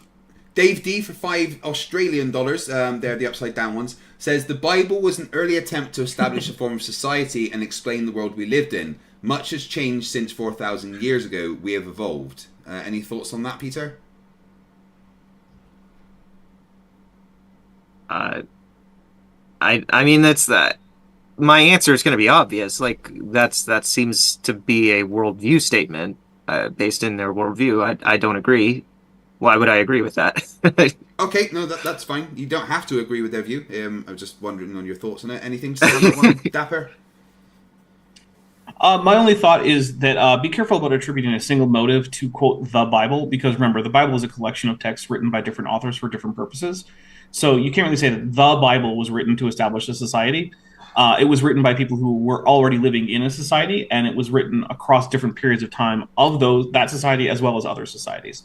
But generally speaking, I would say that at the very least, the texts that comprise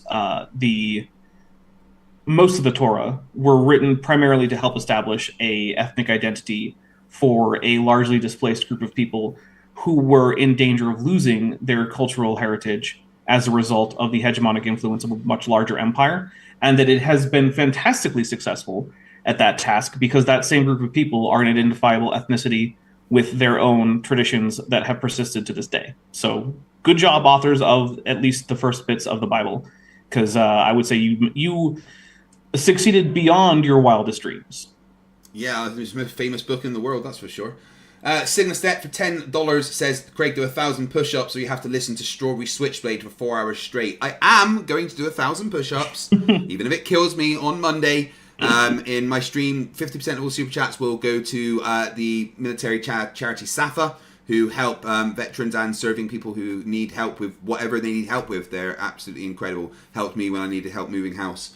JSS Tiger for $10 says, all religion stems for the need for there to be something better awaiting us after death. If we want there to be heaven, we can wish it into existence. Any thoughts on that, anybody? I would say that it is actually probably not true because many religions don't actually have a firm idea about any kind of afterlife. In fact, it's not even clear in the Old Testament that when that was being written, there was much of an idea of an afterlife beyond sort of a kind of vague the grave. So I actually don't think that we can put fears about mortality as the cause for religion. I think it's more complex than that. Peter? Paul wrote in the Bible, or in the New Testament, that if Christ was not raised from the dead, and we are not raised, then Christians are of all men most to be pitied. And I would just echo that sentiment. Okay, thank you. That it's completely stupid to believe in something that's not true just because you want it to be true. PhD Tony for $5 Australian. Thank you, Tony. The Bible says that Moses and Aaron won a magic contest against Pharaoh's sorcerers, who were described as doing magic. Does Peter believe in magic?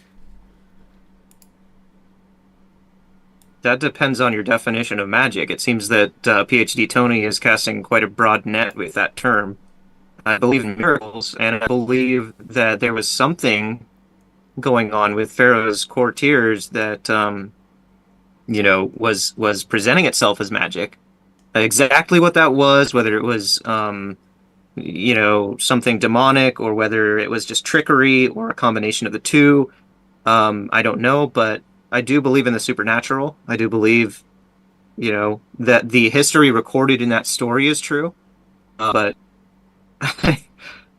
uh, I mean, I don't know how else to answer the question. Okay, fair enough. Sigma Step for $2 says, I only said this halibut's good enough for Jehovah. Thank you, Sigma Step. The grumpy old mechanic, how is an enormously large and old universe incompatible with an infinite deity? I don't think anyone has made the claim that it is. Has anyone made the claim that I a have large not. and old universe is incompatible with infinite deity? I don't think you did, Peter, did you? No, it's not incompatible. No. I mean, if a deity is infinite, they can do whatever they want. So, I mean, they could make a large universe. It's really a matter of exegesis. If you want to I learned what that word hone in means on today the because of difference you. between. You're using $10 words. Craig's a $5 word kind of guy. Sorry. The main difference between theistic evolutionists and, someone like me, a young Earth creationist, it's not that somebody like me believes God isn't capable of using evolution or millions of years or whatever. Like, that would be ridiculous. It's a matter of, does the Bible say that he did, or does it say something incompatible with that? So it's a matter of interpreting the Bible. That's what I mean by exegesis. Okay. Thank you. All right. PhD Tony, $5 Australian, says cosmogenic nuclides in corals, varves, tree rings, and ice core layers agree exactly back to 13,000 years. Then we have another 850,000 ice core layers. How do you respond to the fact that we can date the ice and other things and see that it's older than you think the Earth is? I don't know. I mean, this could go on forever with these types of very similar lines of reasoning. The result is going to be similar to what it was when I was discussing with Dapper Dino just a minute ago. That's because there is essentially an infinite number of ways to know that young Earth creationism is wrong. That's why that gives another couple of examples. Because it contradicts all evidence that could be determinative between an old Earth and a young Earth, or young life and old life.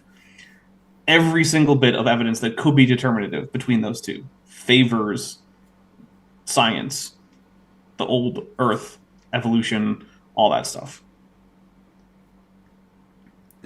Tony goes on to say, with another super chat, $5, thank you. Oxygen and hydrogen isotopes ratios in ice cores agree closely with ocean core date for 850,000 years across 7 glacial cycles out of 150 glacial cycles. Then another $5 says ocean core data preserve records of 2 magnetic reversals out of many dozens of magnetic reversals we have records for. And another $5 says life must have existed 2.3 billion years ago to change Earth's atmosphere for the great oxygenation event to have occurred. Thoughts on any of those, Peter? Well, when I was talking about there possibly being room for millions of years in between Genesis 1:1 and Genesis 1:2, that was not me conceding ground to evolution or the grand narrative that all life descended from, microbial life and things like that.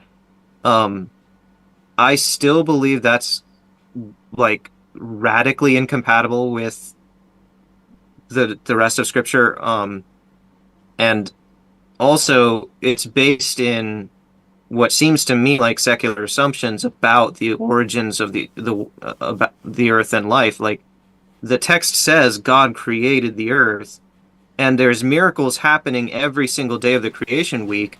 So, up to the end of the creation week at the very least, kind of all bets are off as far as us making assumptions about what was the origin of the atmosphere at that time or something. It's just all kinds of assumptions are going into that statement that I don't agree with. Okay. Any thoughts, Dapper? Yeah, the assumptions that go into this are literally just the assumptions of science that Peter has already said that he is okay with. Basically, that the principles by which the universe operates do not vary based on time or space. Those are the assumptions. You have to add new assumptions in order to make that not be valid, a valid inference. So, for instance, you have to add in the assumption that, well, maybe miracles occurred that would mean that, in fact, no, the principles according to which the universe operate are not consistent. And I can't stop you from doing it, but at the very least, you have to acknowledge that what you're doing at that point is the opposite of what science is. Well, I think that the idea that the very beginning of the laws of science and the laws of physics and nature, the very beginning of those being a miracle, is just as logically and rationally valid as saying that it was something other than a miracle. Like, okay, but no one's talking about the beginning of the laws of physics. These are events that would be happening long after any possible origin for the laws of physics. So if you want to push back the miraculous period to like the t=0 of the Big Bang, that is one thing, but that is not what you're doing. You're pushing that the possibility of these laws changing over 10 billion years, well, not quite over, but about 10 billion years past that point, and into the formation of Earth and the history of life on Earth. So if you want to say, well, the formation of the universe at t=0 and the laws of physics that came with it, that was a miraculous event, that's a different argument than saying we can count on miracles and it's not unscientific for an event that happened 3 billion years ago. Well, there's miracles that happen today. My wife was healed from cancer once. I believe it was a miracle that she was cured from cancer because the doctors could not explain it. She had a biopsy before and after. The doctors were baffled. She has a YouTube video about it. But Bible text obviously is not talking about that miracle. It's talking about miracles at the beginning of time when God was creating the earth and life on earth. So there's no clean cutoff point for saying like, now we're not allowed to invoke miracles anymore, and now we have to only invoke science. Like, God exists in my belief and is active in the world. So and I'm not asking you not to believe that. All I am saying is that when you invoke those miracles, you are abandoning science in favor of something that is fundamentally not science. Well, yeah. I mean, I guess, yeah. that's okay. Probably correct. Right. Well, that's fine then. Walter Q. Van Bellingham, member from 9 Months, says the text is sacred. What you believe, Peter, is written by man, not God. So do you believe what farmers wrote all those years ago? It was written by man in physical terms, but it was, I believe, inspired by God. I believe the Bible text bears signs of being transcendent above the human authorship. That's not really the topic of this conversation right now, per se. Okay, but that's fine. Sergio Garcia Lavado, member for 1 month, says literal Bible equals science denial equals conspiracy equals flat earth. I think he's just trying to make a link there between the kind of arguments that you make. And we've all kind of agreed that sometimes it can be flat earther-ish, the way that you have to argue for young earth creationism. I at least think that you guys would agree, though, that I don't have to at any point say that any scientist who disagrees with me is intentionally lying or, being dishonest in their science or what they say to the, to the rest of the population. I don't think you think that, but I think that is possibly because you have not completely examined what would be required for the evidence to point in favor of young earth creationism, because it would in fact require a vast conspiracy of almost every scientist in almost every field. Young earth creationism is in fact a conspiracy theory when it's fully examined. The fact that not everyone has fully examined it to the point where they realize that that's the case, I don't think negates the fact that it is in fact a conspiracy theory. Why on earth would I have to say that scientists are purposely lying? Because otherwise the evidence is conclusively contrary to young earth creationism, to the point that it is physically precluded from being even a remote possibility. And the only other option if you want to say that young Earth creationism is scientifically plausible, is for essentially all of the data published by virtually every scientist to be fabricated, which is a claim that essentially some creationists have made. For instance, when I know some of Andrew them. Snelling publishes things that are contrary to all the data that everyone else has found, either he's lying or they are. And so, yeah, young Earth creationism is in fact a conspiracy theory, because for it to be scientifically plausible, which is one of the claims that it makes, it would require virtually every scientist to be making up data. See, this you say things with so much stridence. It's sometimes difficult. Like I I don't believe that it's accurate to say that my belief is a conspiracy theory. Like I said, because you don't like conspiracy theories. But that's the problem. No, I'm saying, I'm telling you that I don't believe any scientists are like lying on purpose that we can point to. Like, I don't think you do believe that. What I am saying is that there are no other options when you have examined what it would actually require for young Earth creationism to be true. You're in a position where I don't think you have examined that in as much depth. Now, to be fair, look, doing that has basically been my job for like 3.5 years or something. So, you know, I've spent a lot of time working on that. And before it was a job, it was a pretty serious hobby of mine. So, like, I'm not expecting everyone to have as much background information about that as I do, but it is essentially inescapable. And when you get to creationists with PhDs who are talking about these topics, they often will say things that are conspiratorial. For instance, I've heard more than one creationist imply that radiometric dating is actually a conspiracy to get the dates that are desired by scientists on the part of the technicians running the labs. Okay. Literally proposing a conspiracy. Because otherwise, the labs are accurately reporting their information and it precludes a young Earth. So what else are you going to do? You have to say that if you're right, then the labs are lying to you. Because if they're not lying to you, then the Earth isn't young. Yeah.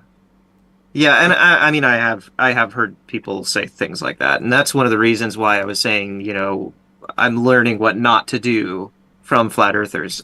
You know, when I was 13, I might have been like, well, yeah, they are lying, you know, or something like that. But I mean, hey, maybe they are. That is something you could find out if they are.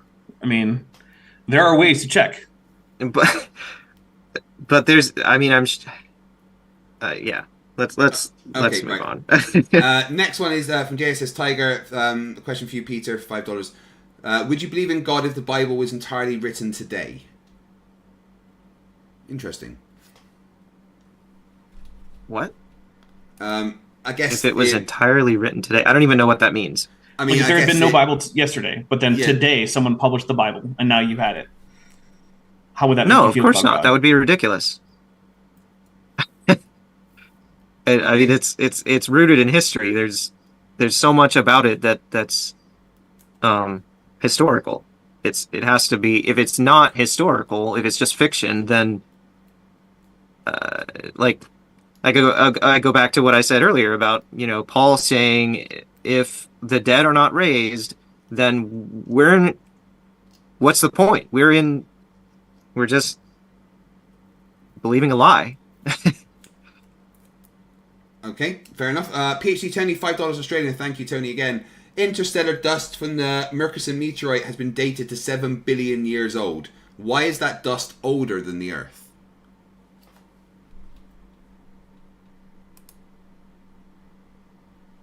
Well, hold on. There's complexities to that I'm trying to get a handle on. So he's saying it's not about the light traveling, it's about, you know, what we're observing of the light that is reaching us right now. No, that's the physical dust that we now have on Earth. Oh, physical dust on Earth. Oh, right. Okay. Yeah. The light isn't a factor. Yeah. This is a meteorite that came from outside of our solar system, and we have collected some of the dust from it and sampled it and figured out that it's older than 7 billion years. Okay. I mean, I don't really understand the process to arrive at that conclusion. It's fine. I don't even know if I can answer the question. Okay, maybe something to look into. Electric IPM, $5 Canadian, thank you. Peter, where does your trust in the Bible stem from? Is it just faith?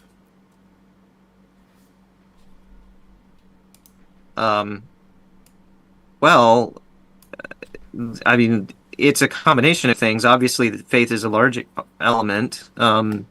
It's also that I have made a lifelong study of the Bible, and I believe that it is a supernatural text.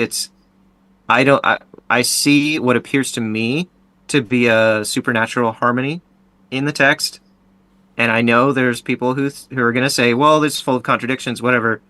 I don't agree. Having read it many times, I don't see. Most of the things that people say are contradictions when studied fairly. I don't think they are contradictions, and it's simply a matter of like the gospel, especially the gospel of Jesus Christ, that we are deserving of death, but God loves us and decided to send his son to be sacrificed for us and to pardon us and to invite us back into harmony with him. I believe that has transcendent virtue. Humans couldn't have come up with that. It's too beautiful, if I can be frank. That's why I believe. So yes, that is faith, but I believe it's reasonable faith. Hopefully that answers the question. I think it does. All right, we move on. Icy Spin 199 says, "Did ERVs or the heat problem come up yet?" Yes, you guys did talk about that, didn't you? We did talk about the heat problem. I don't think we talked about ERVs. Do you want to mention anything about I mean, if we wanted to have a Dapper? discussion about ERVs, so ERVs are endogenous retroviruses. Basically, there's this group of viruses called retroviruses, and they use a protein called reverse transcriptase to take some of their genetic data and put it into a spot in a host genome. And then when the host transcribes that section of the genome, it will then hijack the cellular machinery of the host to produce new viral capsules, which will then, burst out of the host if all goes well for the virus. However, sometimes a retrovirus will infect a germline cell, which means it will make it into the, descendants of that organism, and the virus will be deactivated, whether it be because of an error in the reverse transcription or because of various defense mechanisms that the host cell has, because host cells do have, defenses against retroviral infection.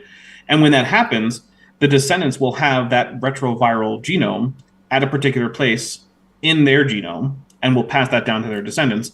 And it turns out that the chances of any retrovirus infecting any given spot in a particular genome is wildly improbable. And so you can use shared retroviral insertions that are endogenous, which is why it's passed down from, parent to offspring, to determine relatedness. Because if two organisms share a common retroviral insertion at a particular place in the genome, the only plausible explanation for that is that was inserted in that spot in the germline of one of their ancestors. And it turns out that humans share ERVs with chimpanzees and bonobos that they do not share with any other organisms, and with gorillas and chimps and bonobos that they do not share outside of that. And it goes the whole way through, which is, in my book, extremely compelling evidence, because it is hard to see how that could happen in any way other than the actual infection of an actual common ancestor. Or, I suppose, a deceitful creator. Any thoughts on that, Peter? Well, I have a question, actually. Do you know, Dapper, like what the average length of one of these retroviral insertions are in terms of like nucleotide bases? I don't know off the top of my head, but it is an entire viral genome, so it's going to be constrained by the minimal viral genome length, which is going to be at least in the few thousands of base pairs. Okay. Well, I don't know. I don't think personally that seems to me to rise to the level of definite, deceit on God's part if he were to create two organisms with a matching set in their genome like that. Similar to how what I was saying about the tree rings, I suppose. It seems But like that's- there's no actual real world example that you do think might rise to that level, and I find that to be convenient for you intellectually. Because to me, that seems like an extremely egregious amount of dishonesty for a creator that would be unconscionable for anything that you might be calling a honest or moral creator. But you seem to be willing to accept virtually any amount of indication of false history, basically by just saying, "Well, I don't think that's big enough." And it, to me, starts to feel like there is no amount of evident but fictional history that God could place in the universe before you would say that seems like a deceitful act. It seems like you're basically just becoming intellectually equivalent of last Thursdayism, which just says the universe was actually created last Thursday by God, and literally everything that would indicate otherwise, including your own memories, is part of the age that God simply gave to the universe last Thursday in order to make it seem like I understand that well-lived in universe. I mean, the example that I gave earlier of something that would rise to the level of dishonesty on God's part would be like an image of a star exploding far away. You know, that's something that happens in the real world. So I don't see how this is different. Those are both evidence of an event that happened in the past that are equally, like, they're both just things that had to have happened physically in the past. And if they didn't actually happen in the past, but God is giving us every indication that they did, I don't see how there's a difference there. Sure, one might be easier to observe than the other, but both are equally indicative of an event that had to have happened in the past. And if that event didn't happen, then God's lying about it. No, I don't agree that those are equal, because in the case of the retrovirus insertion, like you're I mean, I'm not saying that is what that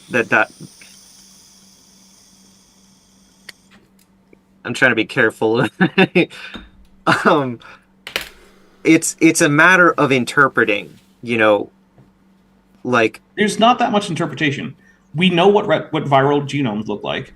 In one case, because this is a retrovirus, an important one is the gene for reverse transcriptase. We know what the sequence for that gene is within, the tolerances that allow it to function as reverse transcriptase. There's no reason for a non-retroviral genome to have a protein that takes a genetic sequence and copies it back into the DNA, because cellular organisms try their best to avoid doing that, because that causes problems for them. So your DNA is set to try to avoid having sequences that aren't already in the genome read back into it. It takes a specific protein. The only reason that cellular life has reverse transcriptase genes that are now broken and coded in their genome is because of viral insertions. There is no other plausible option for that. We see it happen now.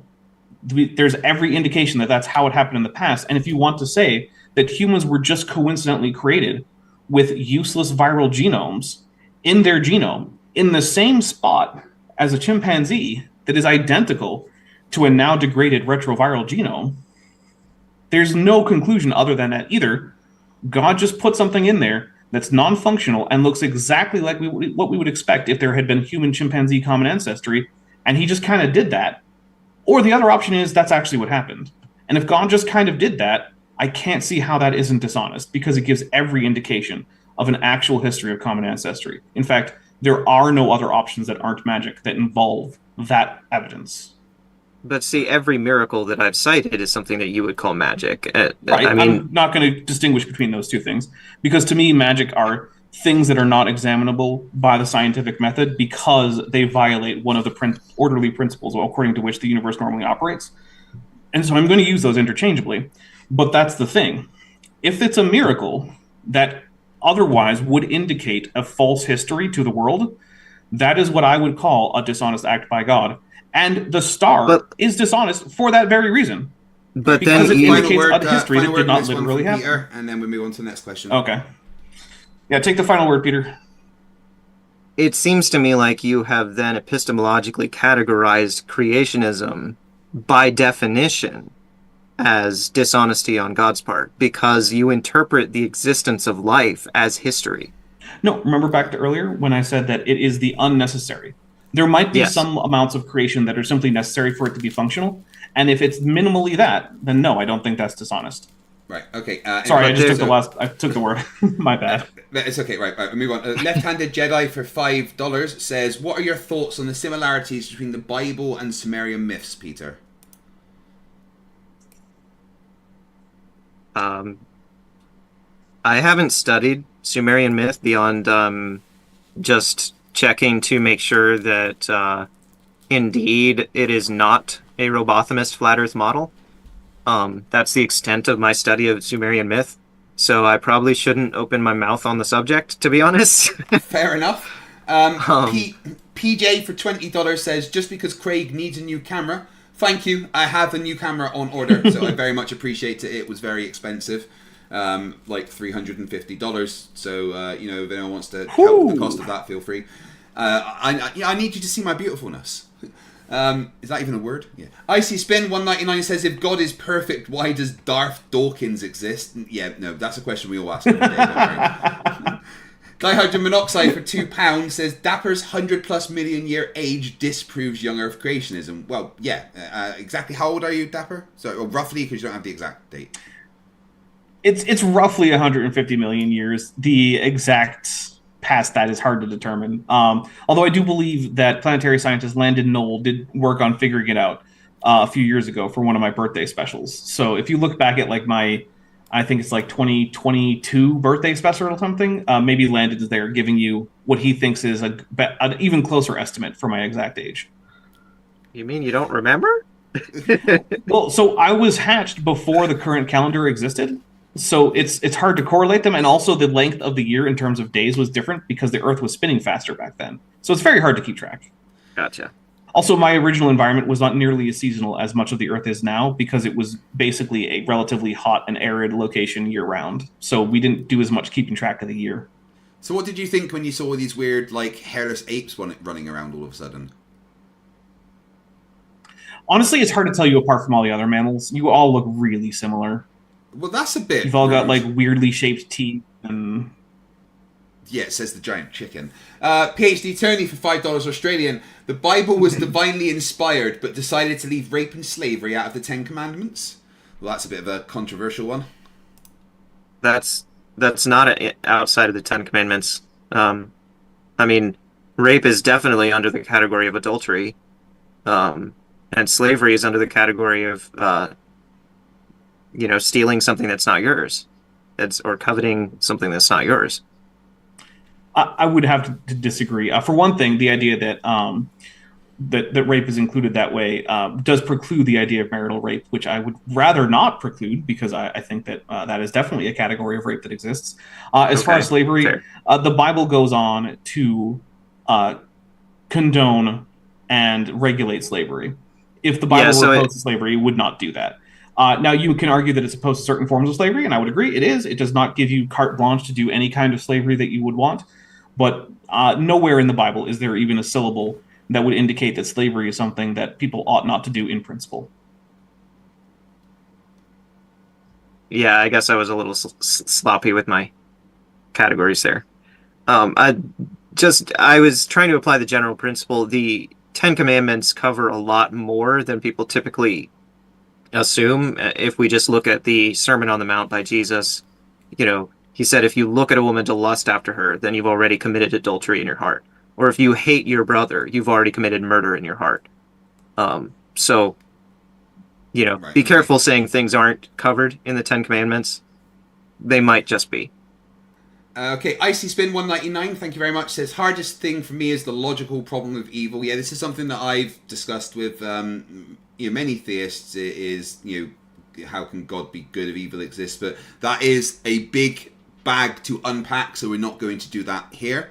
Although I am looking to debate somebody on that particular question on Modern Day Debates.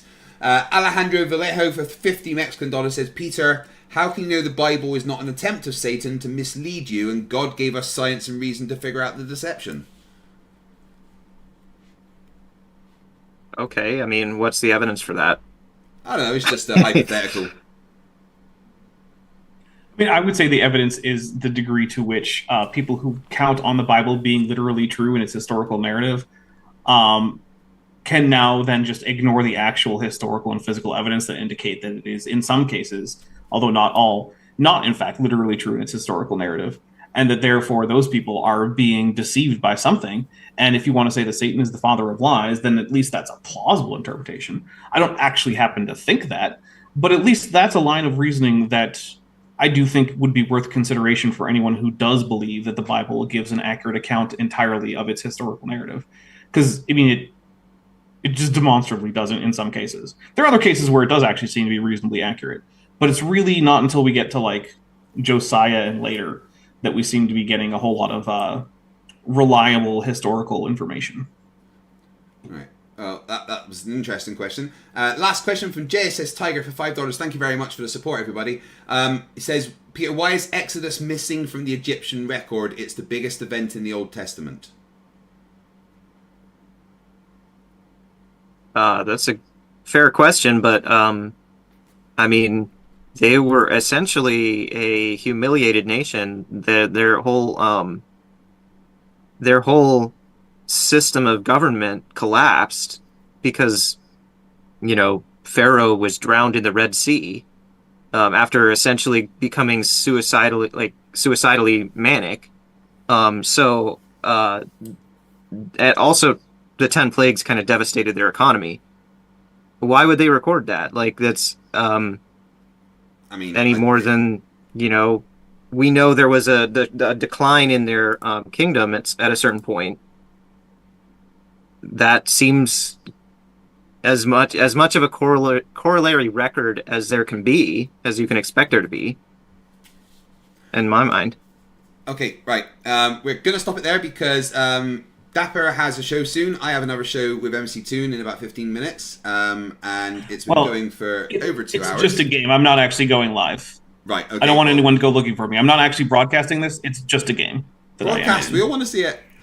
So I want to thank both of you, Peter and Dapper, for coming to have this discussion. I very much enjoyed it. It's nice to not have to deal with shouting children whilst, you know, doing a debate or discussion. So that is wonderful. I'm going to end the Zoom call now and kick you both off as I finish the stream. Thank you very much for the pair of you, and speak to you both soon. Hey, before you leave, I just want to take a second to thank my patrons and channel members, especially those pledging $20 or above. Siluf, Ben Tovand, Tapioca Weasel, Mikau Dominiak, Sammy LaFleur, Edwin M., Kenneth Swenson, John Ackerman, Sphincter of Doom, Regios, Landon Knoll, Ian Chen, Eleron Teller, Phil Rivara, David Hercules, Joshua Geese, Dan Sheedy, Pegajace, The Plastic Mouse, Gordon Love Science, Amber Athelian, Prixie Purple, Agricola Sequa, and Me, Myself, and I. It's because of my channel members and patrons whom you're seeing on screen that this channel can stay afloat. Without you, it would all shut down. If you want to join the team, there's a link to join the channel below this video, and there's a link to join the Patreon in the description. On the Patreon, you can get a 15% discount for pledging annually, and either way, you get early access to virtually all of my scripted videos months before they come out for the general public. Thanks for watching.